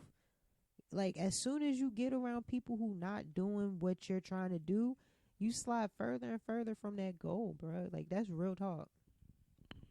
But all right, what's next on the docket? The Good Doctor. Oh, child, I haven't caught up. I've been terrible. So it's fine because you got a life. yeah, I mean, yeah. Okay, come on, because we got to get through these things. What are we talking about? What happened? I wants to ask you, is it wrong for Leah to say she don't want to be with Sean because he got the autism? That hurt. That, when I say I was sitting there crying, bruh, I was yelling at the TV and crying. Like I was like life coaching him through that moment and crying. Like I didn't cry. I don't know why. nah, first of all, I cry over almost anything when it comes to like movies and stuff. But that like I'm like, because he said something before that happened, and he said something about hurt and like feeling hurt, and then he said something. He was like, no, he hugged the girl. He was like, I love you, but I love Leah more. So when he's telling Leah, and he's just like, so you're saying you don't want to be with me because I have autism, and she ain't say nothing, and he's just sitting there like, and it's hitting him like, yo, you don't want to be with me because I got autism, like that's a deal breaker for you, you know what I mean? And I'm just sitting there screaming at the TV like, that's pain, that's real hurt right there, that's hurt, yo. It was also a trigger. That too. Because remember when he was a teenager, that girl played him for a fool. But let's be real. Leah, like so many, fetishizes truthfulness that come from autism, but she didn't want to deal with the other shit that comes with it too. And that's the thing. You can't do that. You know what I mean? Like it's not a sometimesy package. You want this honesty, you got to take this whole spectrum with you. You know what I mean? You got to take all of my other shit has to come too. And in her defense, she tried to talk him out of it. That too. Yeah, you're right. Dr. Glassman told him straight up, it's probably not going to be what you wanted to be. Yeah, that's true as well. Yeah. But at the same time, Sean is he has to see it for himself. Which is the sad part. Right. Because it's he like almost busted up her culvert too. Is that the next episode? Well, the last episode. Yeah, I didn't see that one. So he met a short person who cheated on 2 women, and one of the women busted up the man's Porsche and said she felt bad afterwards. So he said to himself, because Leah got him all fucked up, he stayed out of work for 3 days over it. He said to himself, I'm going to get me a pipe bat, whatever it is. I'm going to fuck up Leah's car. You know, the red and white one? So, yeah. He did it? He hit it? No, or he loved it too much. Instead, he went off on her and said a whole bunch of things that ended with, that's why you're going to be alone. That's what he said to her?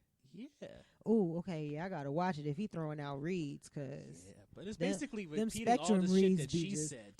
Okay, but still, he probably said it with a vindication and maybe like a little bit of infliction on his tone that sounded really good. Yeah, and I remember somebody on the website talked about how if was any other situation and Leah called the cops, his ass would be going to jail. Definitely. Because he threatened her property. He kind of threatened her because he got a freaking big-ass weapon with her. And, of course, there's also the thing is, as much as he's a high-functioning autistic person, at the same time, as this dude explained to me, autism is more like dials and switches than it is a spectrum. Some things you're going to be really good up to the point that you see typical. Other things... And then you're going to be in a... Yeah.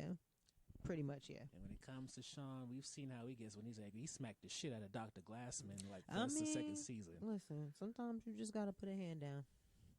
But it does make you wonder, with what they did, can they ever come back together again? Who? Leah and... Sean, at least as friends, maybe. It's possible, but I don't see it being likely. Just like, not even on like a show and writing aspect, just like on the situation, like if that was really playing out in real life, because she's always going to be like, it's always going to be like a eggshell type thing. Like I have to walk on eggshells around you because I don't want you to start liking me. So I can't do nice things for you because I don't want you to think that. Did she ever really actively did that? But if he called, she showed up. But right, it's a matter of him falling for her and him finding that comfort while she's being herself. But if she goes back to it after having said, like, I don't like you like that, the dynamic is not going to be the same, because he's probably still harboring resentment for her not reciprocating those feelings. And she's gonna not be able to be herself because she's gonna be overthinking everything. I don't want to, come get too close to him because he's gonna think that I like him again, or think that it's okay for him to like me, or you know what I mean, misread the situation. I don't want to spend too much time at his house but without a third party there because he's gonna start thinking that maybe it's okay for him to fall for me or something like that. Like, she's not gonna be able to give him that friendship that he fell for because she's going to be too worried about him not falling. Is this what started your pause situation? What?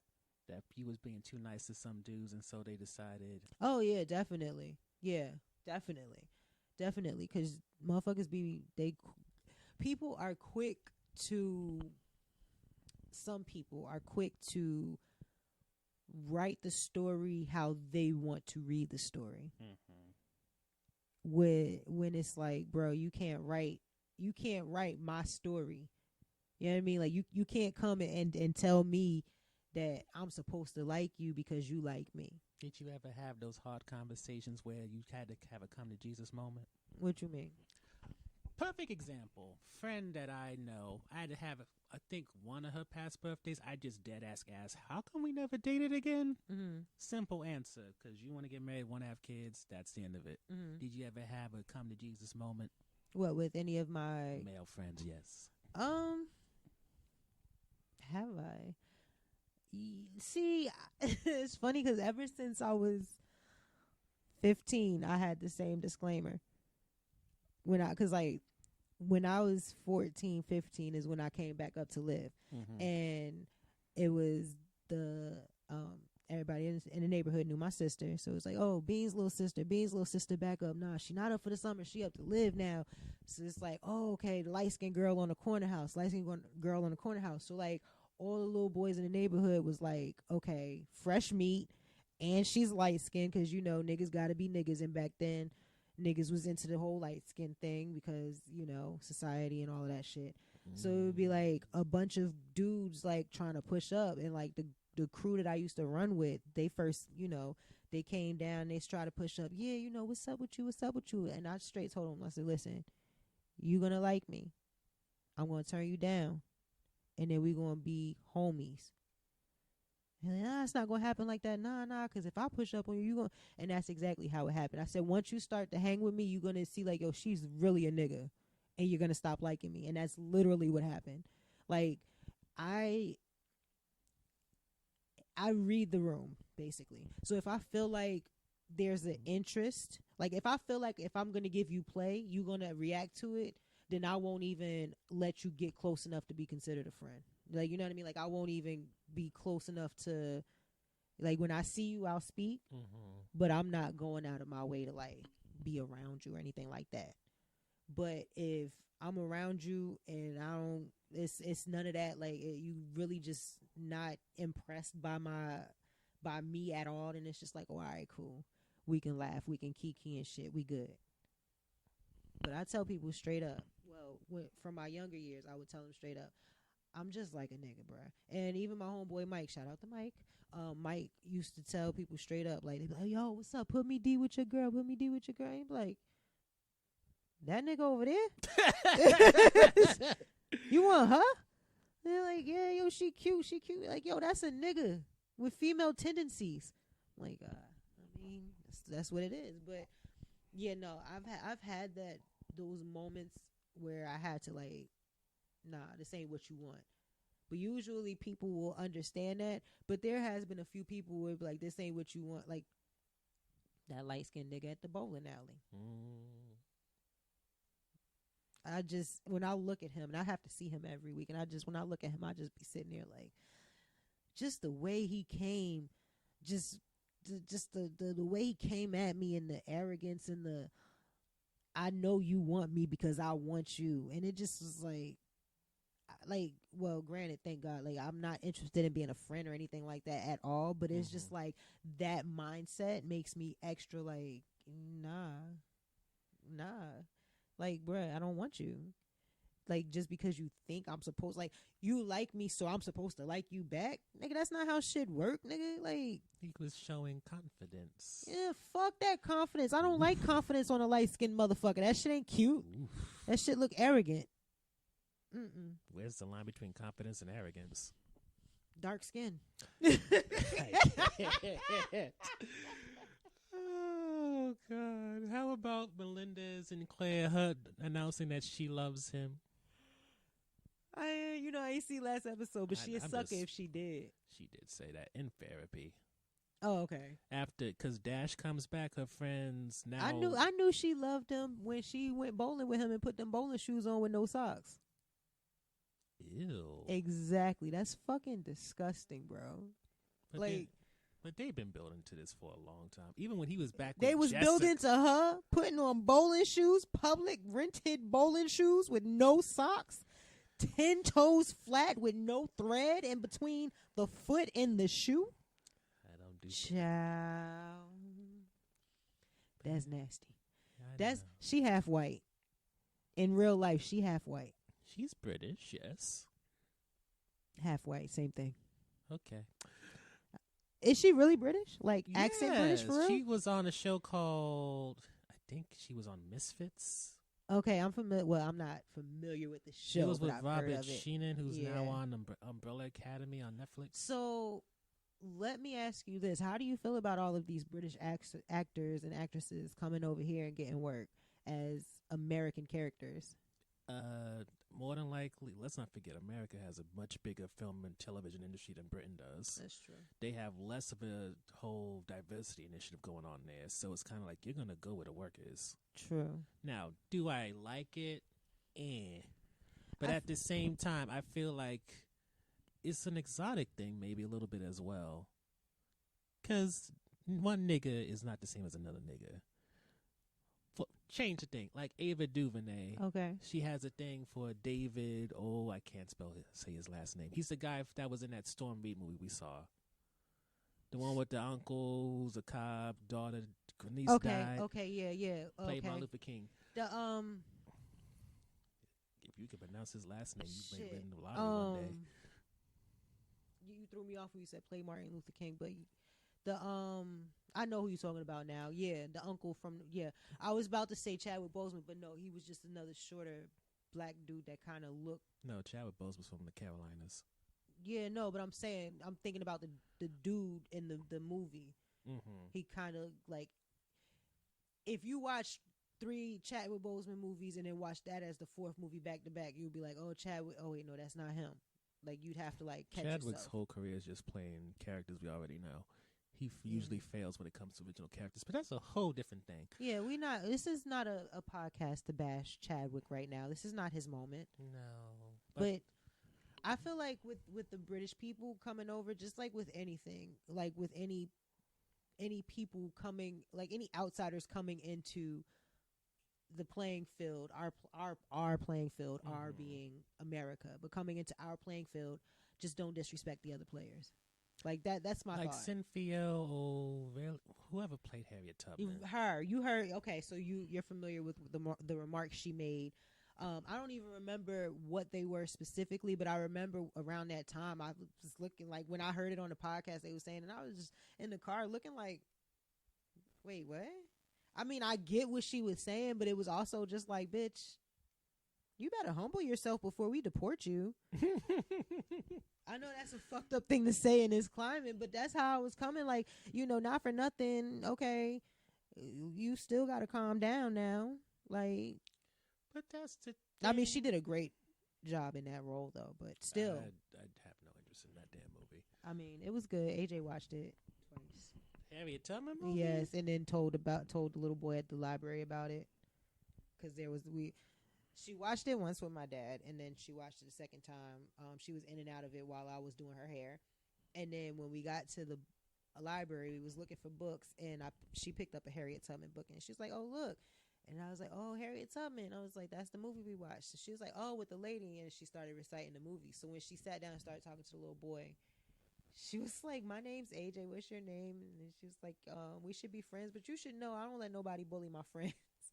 And then a couple minutes later, she said, "Yeah, I'm smart. I'm very smart, but I don't know everything. But I know about." And then she starts telling him about Harriet Tubman. Just had a whole ass Black History Month moment right there in the library. He had to be like 11 or 12. Isn't it so wonderful how kids make friends and adults don't know how to do it? I would be struggling, bruh. And I'd be coaching her. I'd be like, AJ, go sit over there where the other kids is sitting. But then when it's time for me to make friends, I'd be like, I'm about to sit over here by my motherfucking self. Because there's more responsibility when you make friends as adults. You really have to friend date. Like, that's why it took me a minute to really, like, solidify the fact that, like, you and I are friends. Like, because it was just like, do I really want to take on another relationship? Like, it was like dating, like being, it's just like, gosh, do I really feel like having a whole ass another person I don't even to like much on care people. about their feelings? I don't feel like caring about other. It's a new nigga too. I don't even know how his feelings work. You feel what I'm saying? Like it's really like you really have to go through those. Work, honestly. Funny. All right, come on, back on topic because we on the second, we on the punch in and we at 50. This is like normal now. Pretty much. Morgan almost retired to go into, I think, oncology or something because of her rheumatoid arthritis. But then Dr. Lim, who's deciding to be a mentor again, helped convince her that she needs to stick to it. And what I love about this is, you know how Morgan's family are basically creatives, right? Right. I feel like in the long run, what she's trying to do is expand what it means to be creative in their family. Like, make it less about being in the arts and just they're just a dexterous type of people. Yeah, and being more so about just pure creation. Yes. Like, just. They're a family that's good with their hands. Right. And I like that. Also, Dr. Lim having a storyline that doesn't deal with her relationship with anybody. Because, again, they did that dumb shit where... You get so frustrated with this show. Because it's like... Talk about it, when King. you have expectations and they don't get met, it's so much more frustrating.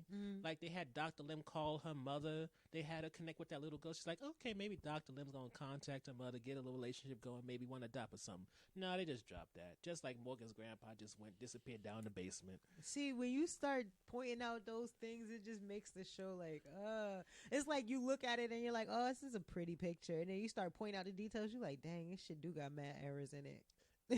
I'm telling you, the autistic dude who was commenting on posts now, he goes so deep into it. He's quoting episodes from season 1, 2. I'm just like, what, on your site? Yes, and I'm like, this is that autistic shit. Y'all go into certain amount of detail. Yeah, that I'm buddy. just... They are just their brains are just next level. And he really points out that I'm just ignorant. Yeah, with the amount of information that they even retain, like. That's a savant shit. Yeah, my homeboy Chandler, he lives down the street. Shout out to you, Chandler. I'm pretty sure you're not listening, but in the event that you are, you know what I mean? Like, when growing up, when we were younger, we would just be like, yeah, you know, he's special because he would do weird things. You know what I mean? Just not like he would just randomly take off running. You know what I mean? But like, Forrest Run?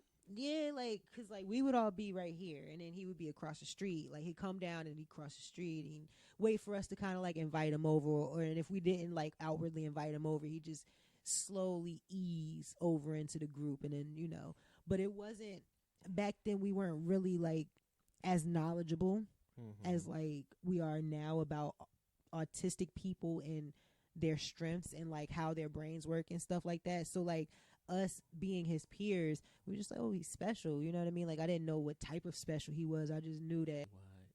All right, so where were we? We had to stop and dump the card. Okay, so we punching in again.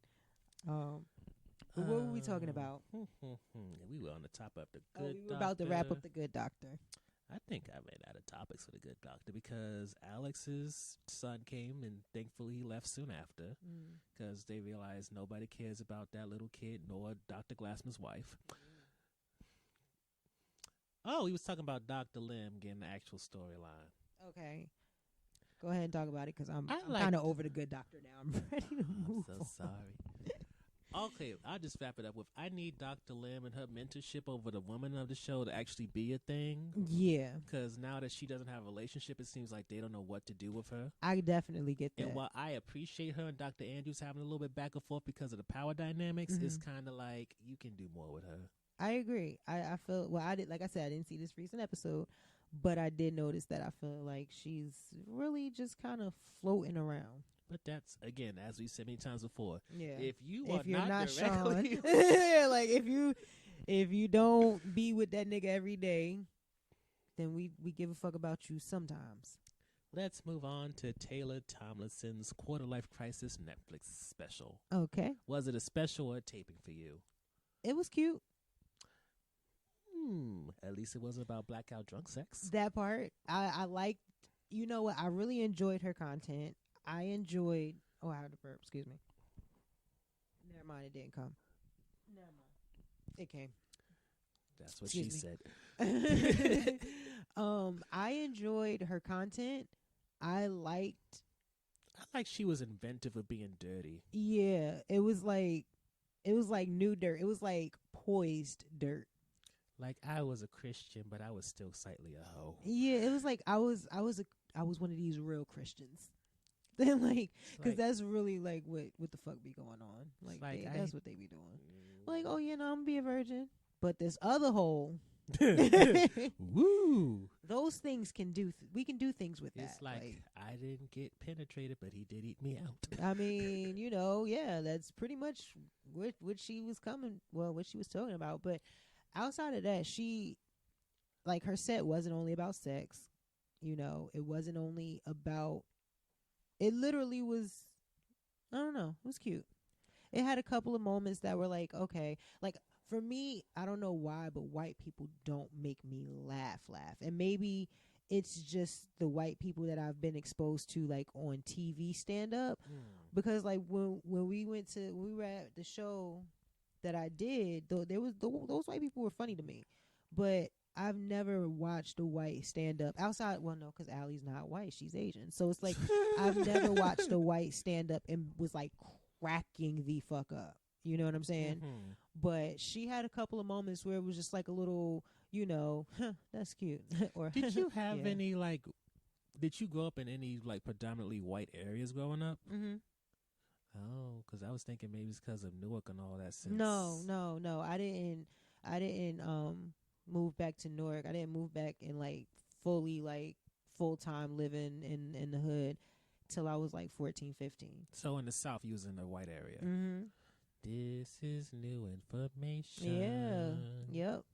You know how Dave Chappelle says that he was always like the poorest house on the richest block? Mm-hmm. It was kind of like that.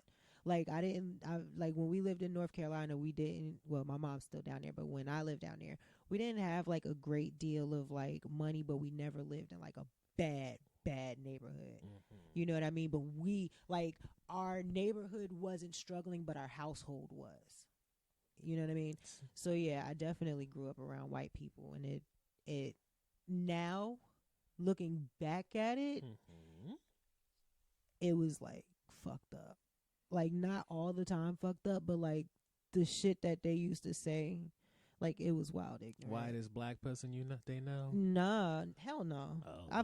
I've always been this me. Like, I'm sorry, Westfield fucked me over. No, but I mean, like the shit that, like, all right, so say, and this is why I'm very protective about the kids that AJ play with, because the stuff that people say around kids and think that they don't pay attention, especially around kids that aren't theirs. So like they used to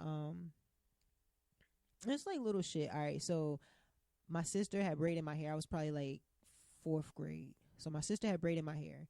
So when I came back to school, I had braids, but like, braids with the weave or whatever, so they look long. So I was playing with this little girl, and I was at her house or whatever, and she lived down the street from me. So this was my first time going to her house to actually play. Usually we just like play in the neighborhood. Mm-hmm. So I go to her house to play, and she lived with her grandmother and her grandfather, and older white woman. And the next day I go to her house to play, but I don't have my braids in. So my mom had took my braids out, and I washed my hair. Now I struggled with my hair back then because my mom, she didn't have that, like, my texture hair. She's never had thick, coarse hair like mine. So when we washed it and everything, like, and then, like, I think I had a perm too. Like my ends were permed. So like the roots of my hair was like my hair is very thick. Like if I wash it and don't like blow dry it or straighten it, like my shit is like super, super thick. So like I had to like part it in the middle and then it pulled back into a ponytail, but you could still see like all of the thickness in my new growth or whatever. So the girl's grandmother was like, says to her like, wow, her hair is 8 miles deep. And back then, when she said it, I need a translation. Yeah, my hair is 8 miles deep, meaning like, you know, if I part my hair and then wear it down in the sides, like it's just real deep before you can see the part. Basically, like thick black people hair. Is that the slogan down south, or do they say No, that I here don't. too? I've not, like I had never heard that before, but that was one of those moments where it, like, it felt weird. Like I felt insulted, but I didn't understand why I felt insulted. So now as an adult, like I look back at certain moments, and that's one of the moments that I look back and I'm just like, I don't want to come off as that parent where it's like, nah, you know what I mean? You don't need to be around other race kids. Like, you know what I mean? You don't need to be around other ethnicities. Just be around your own people. But at the same time, like the way that made me feel, it was just like, I wish I had more black friends and at that time in my life, because you know what I mean? Like I only had white friends, and it was just like, I have to, that's gonna bring my self-esteem down. I know my friend is already conditioning me because her daughter is black, Filipino, and Irish, and she's very fair skinned. So I have to remember not to. It's hard sometimes with biracial people because you don't know if you can joke about their black side without offending the other side. Right. But see, I've never had that problem for me personally. Like, I mean, growing up, like I did the whole, yeah, no, I'm mixed because I was light skinned. So like I would name everything that I heard that we were mixed with. But now I'm just black, you know, and but What were the different things you said you was mixed with? it doesn't matter Okay, because I'm black. Like it literally just does not matter. Like I've never seen proof of these said mixtures. So until then, I'm just, you know. All right, so we got to wrap it up. We got to keep working because I do have somewhere to be. This whole wrap it up thing, we're barely halfway done. Shit, you think I'm about to tell you about Freaks and you can tell me about another movie and then we're gonna wrap it up because I got things to do. So I watched Freaks. I'm pretty sure you didn't because you have a lot on your plate. I was supposed to, but then it was like, yeah, you said you were going to go to the screening, right? Yes. I just know there's a little white girl in it. It was really good. It's on Netflix, I think. Yeah, it's on Netflix now. Outside of, you can see how much money they spent when they start doing the special effects. That's maybe me vibrating. Okay. Outside of seeing how much money they spent on the special effects, the story was good. It made me cry so much. And shit made me cry like a little bitch. And it because what they do, like it starts off the girl's in the house. You don't know why she in the house. And the dad's like going crazy, like, no, you can't go outside. So it's like, well, why the fuck she can't go outside? So my first thought was, okay, so maybe this nigga is like schizophrenic or something, or I don't know which one it is where they, you know, be believing that people are after him and stuff. Yeah, that one works. So I'm like, maybe he's that, but then it turns out that he's not that. So as the story goes on, she starts easing and trying to find ways to get outside, and it all just clicks. You know how I feel about movies that just click. So once it all just clicks into place, it's just like, oh wow, that was dope. That was dope. So yeah, that was Freaks. What else you got? Since we're cutting things short, I'm getting rid of Stargirl. I didn't finish Stargirl. It seemed like it was interesting. I like the boy. I think the boy's boring, but usually when I think that's why I like him. I just don't like it when they have this girl who's extra interesting and they have this dull ass boy who somehow gets their attention. See, I'm only halfway through the movie, so I don't know what happens at the end, but from where I am, it seems like it's fitting. He's boring and he needs somebody who's going to push him, just like in the movie Up. The old dude, man and he was boring, but Ellie wasn't. She pulled him out of his space. Do I spoil this for you or no? You can. Well, the whole idea is that she's getting him back to where he was before his father's tie got cut. Okay. And of course, she leaves at the end. Well, I mean, not for nothing. She was a brilliant homeschooled child. I know. I was thinking that AJ watching that. Yeah, and I think that's why, like, because she was sitting here watching it too, and I think that's when she heard the girl say, well, I was homeschooled. I think that's why she was like, oh, well, shit, let me tune in. But yeah, Is she still having troubles with not going to a regular school? no, she pretty much over it. Oh, that was. I ain't quick. gonna say she over it, but she don't really talk about it no more, and it don't matter because now schools are shut down, so kids are out. And right now, as it stands, I haven't told her, but her brother might not be going back, so he might be he might be being pulled out for homeschool as well. So You're doing both? apparently, This is a larger conversation I don't think we have time for. yeah, no, definitely not on not for the thing. But yeah, it's just it is what it is. For me now, it just feels like I'm gonna have to go back and like do some. I don't even need to say like so much as unlearning, just like character trait unlearning, like, and then because like I got to get him back to where, you know what I mean, like The re-education of yeah, Amir. exactly, because I got to get that public school off of you so that you can actually really know how to learn. So yeah, but she ain't really been stressed about it. She just there's certain things she wanted to dive into more, but she ain't really been bothering. That's just it. Okay. Yeah, because my All boss right. is texting me. On a Sunday? Do you- Salaried employee. Oh yeah, it's salary. All right, what else? Anything else you need to talk about? Cherish today. All right, so you got to move that away from the recorder. Sorry. I'm only on episode 2. Wait, Hmm? is it 2 or 3? I might be on episode 3. Did you meet Marilyn yet? The Nah. mother? Then you are episode 2. Yeah. So what I just want to say, And not for nothing, I had to turn episode 2 off because I don't know, maybe I just wasn't in the mood for beautiful art pieces.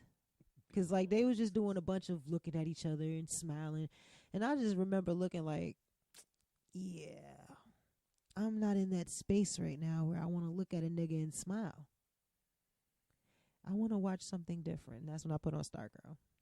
cherish today. Cherish the day, won't go astray. I forgot what she say, Won't be afraid. but I'm on the melody. Won't catch me running. That's the shit. Yo, dead ass. When I was still getting crushes, which is not for a You long wanna know what's time. funny? My mom used to look like Sade, like just like her. With the big forehead too. Mm-hmm. And the sad thing, my mom wears her hair back in a ponytail every day. Doesn't that pull out your edges?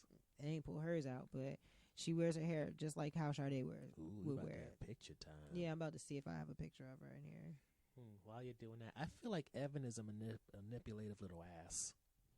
Evan is the rich boy, right? Yes. First of all, they make 30 look so not 30. Cause like I'm 31. That nigga said he was born in 89, and I'm like, okay, maybe I'm living life wrong. Remember, he rich. That too. Okay, got it. 'Cause That helps. when you look at Gently, you can see a life. That, and when you look at him, he looks like the boys I looks went like to school privilege. with. Yeah, he looks like the boys I went to school with. And that's why I think he's a manipulative little ass. Or even better, he reminds me of the whole, since dating is apparently the topic of the episode, Mm-hmm. he reminds me of that saying where men are hunters and it's going to end up in 3 different ways. Either like a fish, they're going to leave you scarred and throw you back into the water. 2, they're going to treat you like a bird and clip your wings but keep you around. Mm-hmm. Or 3, they're going to literally kill who you are and hang you up on the wall like a trophy. And I think with Gently, he loves how beautiful, like an exotic bird she is, but he clips her at the wings wherever possible. I can see that, or I can see how that is going from where I am. I can see how that can become a thing. It becomes more of a thing as you see where he tries to make it so she limits her options and makes it so she leans toward what he wants her to do. Well, that can also be like the fear when you know that somebody is known to be leaving. You know what I mean? It could be like his defense mechanism against her flight risk. But sometimes it's like with him, you can understand why she's trying to be flighty. Is he that toxic, bruh? Well, let's be real for a second. Half the time when we talk about men, I'm always saying they ain't shit. I mean, because half the time they ain't. But with him, it's just like, especially because his mom calls him out in the episode when she's picking out a wedding dress. Wait, they about to get married? No, they married in the latest episode. Because remember, they only cover 5 Yeah, years. you did tell me that. They covering. So when the day of their wedding, his mom says, "It's okay, I'll play the bad guy since you don't want to." But the truth is, she was going to have a wedding dress that was in kente cloth or something like that. He directs her towards this nice wedding dress, which is all white and laced and all that type of shit. Wow. And then the woman snitches on him. The salesperson said, "Oh, Evan said, but when you see this dress, you're going to want it." Wow. So you can see there's little sets up. Like that okay. Yeah. And then when you take note of Marilyn, who you meet in episode 3, you can understand that Who's Marilyn? His mother? His mother. Okay. You could kind of see that he's repeating what his mother did. His mother married some guy from around the block who used to go to school around the same time as Ben did. A fixer-upper. So he's a bit of a fixer-upper. A fixer-upper who seems like they're not like a passion project, but actually got some shit going on. Because you and I both know friends who get these project niggas, not project like building projects, but look like they have potential. Then niggas never make it. I think when it comes to Marilyn and Evan, they see people who are already on the way. They just need some quote-unquote polishing up. I'm torn because it's like I like those people, but then I don't like those people. It depends on like where the motive is behind. Half the time, I think the motive is a collection type of thing. I mean, granted, some people, they're like, I just want to see you grow and direct you. But a lot of times, I think it's like their own ego, like, look what I can do. Exactly. Look who I'm associated with. It's either look what I could do or, like you said, look who I'm associated with. Like, once they start doing something, oh, yeah, I was right there. You know what I mean? Like, I was right there with them. I had a hand in that. And that's what a lot of people, I really dislike people like that. Like with Amir, when he was bowling, right as I had AJ, I was coaching him and he was nice. He was getting that shit. And in the league, the little Pee Wee league that we was in, there was an old man like, oh, you're not allowed to coach him. I'm the only one allowed to coach the kids in this league. I said, I'll pull him out this fucking league so fast. I ain't never seen you bowl a goddamn day in my life. You gonna tell my son how to bowl? Nah, I'm good. I know my average. I know what I'm capable of. I know, you know what I mean? You just want to be here to coach him now after I've already laid down the groundwork so that you could say, oh, look at my prodigy. Look at the work that I've done on this kid. Look at what I've gotten this kid to do. Nah, bitch, go find your other prodigy. Go find somebody else. This is my shit. I don't play that shit. I hate that. Because that's really how niggas be. Plus, I think with Amir, you're trying to really make it so that your influence can remain on him in some kind of way, since the public school took so much away from him. But you know what? At that time, he was only he was in like pre-K, and I ain't had no issues with him until he got to kindergarten. So it wasn't even that. It literally is just so a matter. Early. It literally is just a matter of like, if I see, you know how you look at me and you see certain potentials that I haven't seen yet. Like I just be like, you be, oh, maybe I'm just thinking too far ahead type thing. Like when I look at my kids, I can see that. So it's like when I seen he was a good bowler, it's like, okay, let me lean into that and guide him in that. So as I'm guiding him in that, you mean to tell me you want to come over here and, oh, you can't coach him, only I could coach him. We don't even fucking know you. Ain't nobody about to let you know. Move. Why you want to coach him? So that you go and brag to other people about, oh, look what he could do. And I got this. I know where I see him. I know where his strengths are. I know what we need to work on. I've been here. Move. If anybody going to ride that coattail to the top, it's me, bitch. You put in the time. Sure. Let that be. I'm sorry. Don't get me started. Because it seemed like on days that I see you, I find myself thinking it has nothing to do with you. I'm just noticing the correlation of thinking about that my situation with, my son and in his bio. Like because I just was thinking about that earlier. Now I'm saying, like, the last time I thought about it, you was here. I feel like I'm a trigger now. Nah, you probably are. You make me dislike that. To make you feel things. Anyways, all right, what's Pause. next on the docket? Because I got like 10 minutes. We'll just skip straight to recommendation. All right. I start, you start. You start. I want to recommend this religious movie. Oh, gosh. Called I Still Believe. It's the story of Jeremy Camp, who's a religious singer. His songs are low-key trash, but still, it's a good movie. And it's about how his first wife died. And it's so sad, but it makes you cry. And it really helps you understand why, despite all the things people go through, or Christian, whatever, they can still maintain some sense of faith. Because I remember when I was a kid thinking, like, I remember going to a family reunion. They went to church, and they was talking about how God saved someone from cancer. And I remember back in my mind thinking, didn't she go through chemo? Wasn't there a doctor involved in all this? Like, are we just going to cut out the people who did it? Because I'm pretty sure God was part of the reason they got cancer in the first place. But it restores that faith back for you. I think it didn't restore my faith at all. That's a little bit too complicated because people make faith very difficult to have. But I feel like seeing it in action and being stuck, because one of the benefits of seeing a movie in theaters is you can't walk away from it. You can't pause. You are stuck in the moment. That's and with true. that, as you see her go through cancer, her get healed for like a quick minute, enough for them to have a perfect wedding day, and then her going to stage 4 and dying not too soon later. Yeah, no, I wouldn't have watched that shit. Oh no, you'd be crying up. No, I wouldn't even have watched it. Like, honestly, you lost me with religion. But it's not like a religious movie where it's trying to preach at you. It's a religious movie where it's trying to have you. Yeah, no, I'm good. You can hold to Tyler Perry. It's not unlike Tyler Perry. There's only white people involved. Oh, I'm definitely not watching. It's religious and white, child. Please, ain't not near Collard Green. Ain't not near Lowry's in there. No, I ain't watching that shit. But it was. I'm thinking. I really. Cause I almost gave that shit a chance. It's worth giving a chance. No, I'm good. I don't want to see no sad white people, bro. I got black people problems. I don't want to see no sad white people. Young adult stuff. I'm not. I don't know. I don't know what it is right now. I don't want to see no white people having no problems, bro. We got real shit to deal with, bro.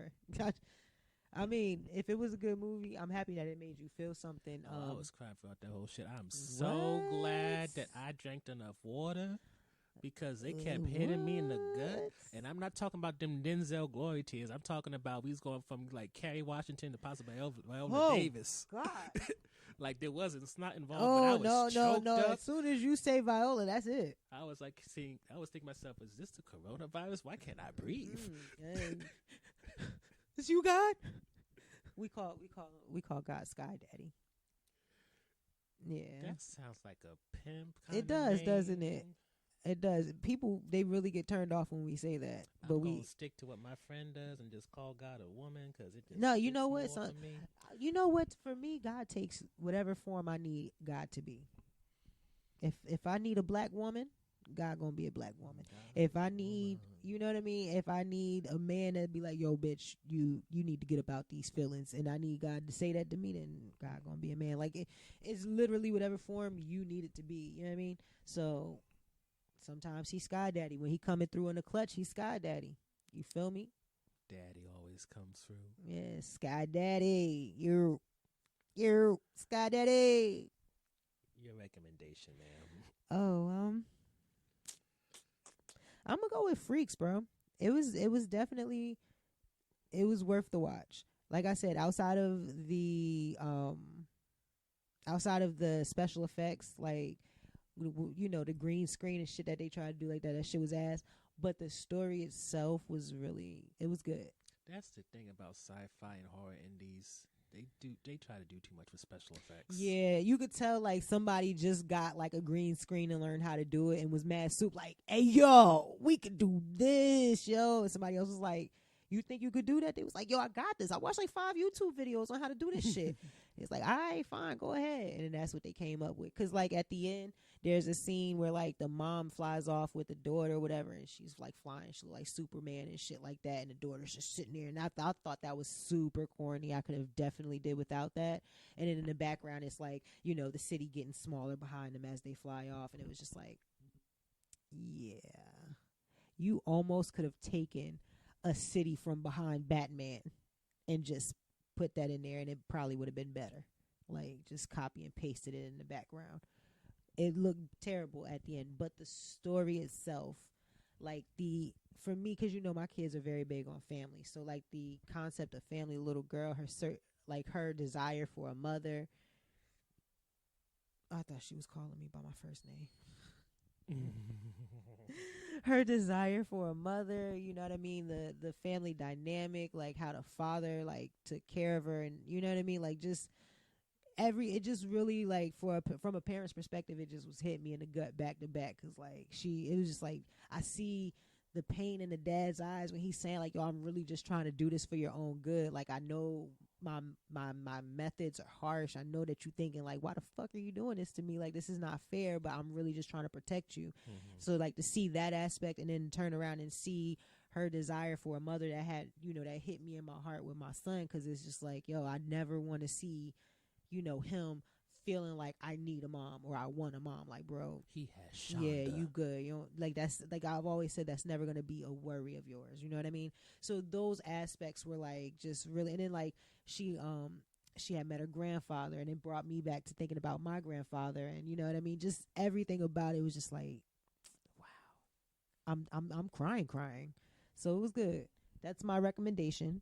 Freaks on Netflix. It's a Canadian thriller. Well, they called it a thriller, but it wasn't nothing scary. Thriller just means high energy. Okay. Yeah, because it wasn't nothing like it didn't get really high energy until the end, and it really wasn't like high energy. It was just like a hurry up and get it done. But yeah, it was good. So that's my suggestion. Do you have a quote, or am I going first again? You go first again. This quote is from Trevor Noah's book, Born a Crime. Here he come with his prepared ass. I try to be, because otherwise, I'm all over the place.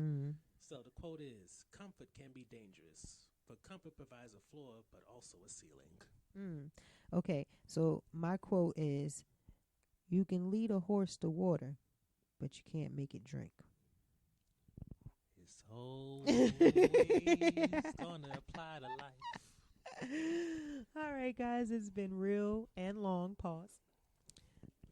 Oh, you have any announcements or anything that you need to get out? No. Okay. Do you have any? Sure don't. I was hoping you said sure will. Nope. Sure wish I did, but with this corona going around, I'm not too pressed to be out here in these streets. So I ain't trying to be out here booking no sets or anything like that right now until we figure out what the fuck is going on. People not staying home, people not being sanitary. Yeah, pretty much. So I really don't have no announcements, ShondaNicole.com if you need to follow me, you want to look me out or whatever, at ShondaNicole1. That's on Instagram and Twitter. If you want to follow up with AJ, you can look up Shonda Nicole. We got our podcast coming, Woo Child. First episode, Bag Lady. Bag Lady, you gonna miss your bus. She be singing that shit now, too. Because it's a good song. It is a great song. Erykah Badu song she can technically sing. All right, you're not about to do that to Badu. If she sung Rim Shot, I would be kind of looking at you crazy. You're not about to do that to Badu. You take that blasphemous comment back. It's not on this one. You won't. Diggy. All right, but that's all I got. Anything from you? I'm Amari Alive, wherever I look.com. Same thing for Instagram. Same thing for Twitter. Google search and then you'll find what you seek. Wherever you look. See how it's catchy? Yeah, you see how you turn that around? All right, guys, be safe. Wash your hands. Cough into your sleeve. Don't trust them niggas. Don't kiss nobody in the mouth. Don't shake no hands. We doing head nods all 2020. And Snapchat is for hoes. And Snapchat costs money if you are if you're not putting the pussy up there. It costs money. Discount. $85 apparently. They selling the pussy for under $100. You could get change back. It's on the rollback sale. It's called the coronavirus special. You may get HIV with your package. The bitch said, nah, let me tell you about our quarantine package. For $200, I'll stay for 2 days. I'm really not with this quarantine and chill shit though. It's a puppy. Okay, she put that other gate up. All right, cool, because that nigga be on 20. All right, guys, I appreciate y'all for listening. Say it to the people. Let them know you appreciate them. You is kind. You is smart. You is important. All right, Albie, we going to be out of here. Y'all have a good one. We see you next time.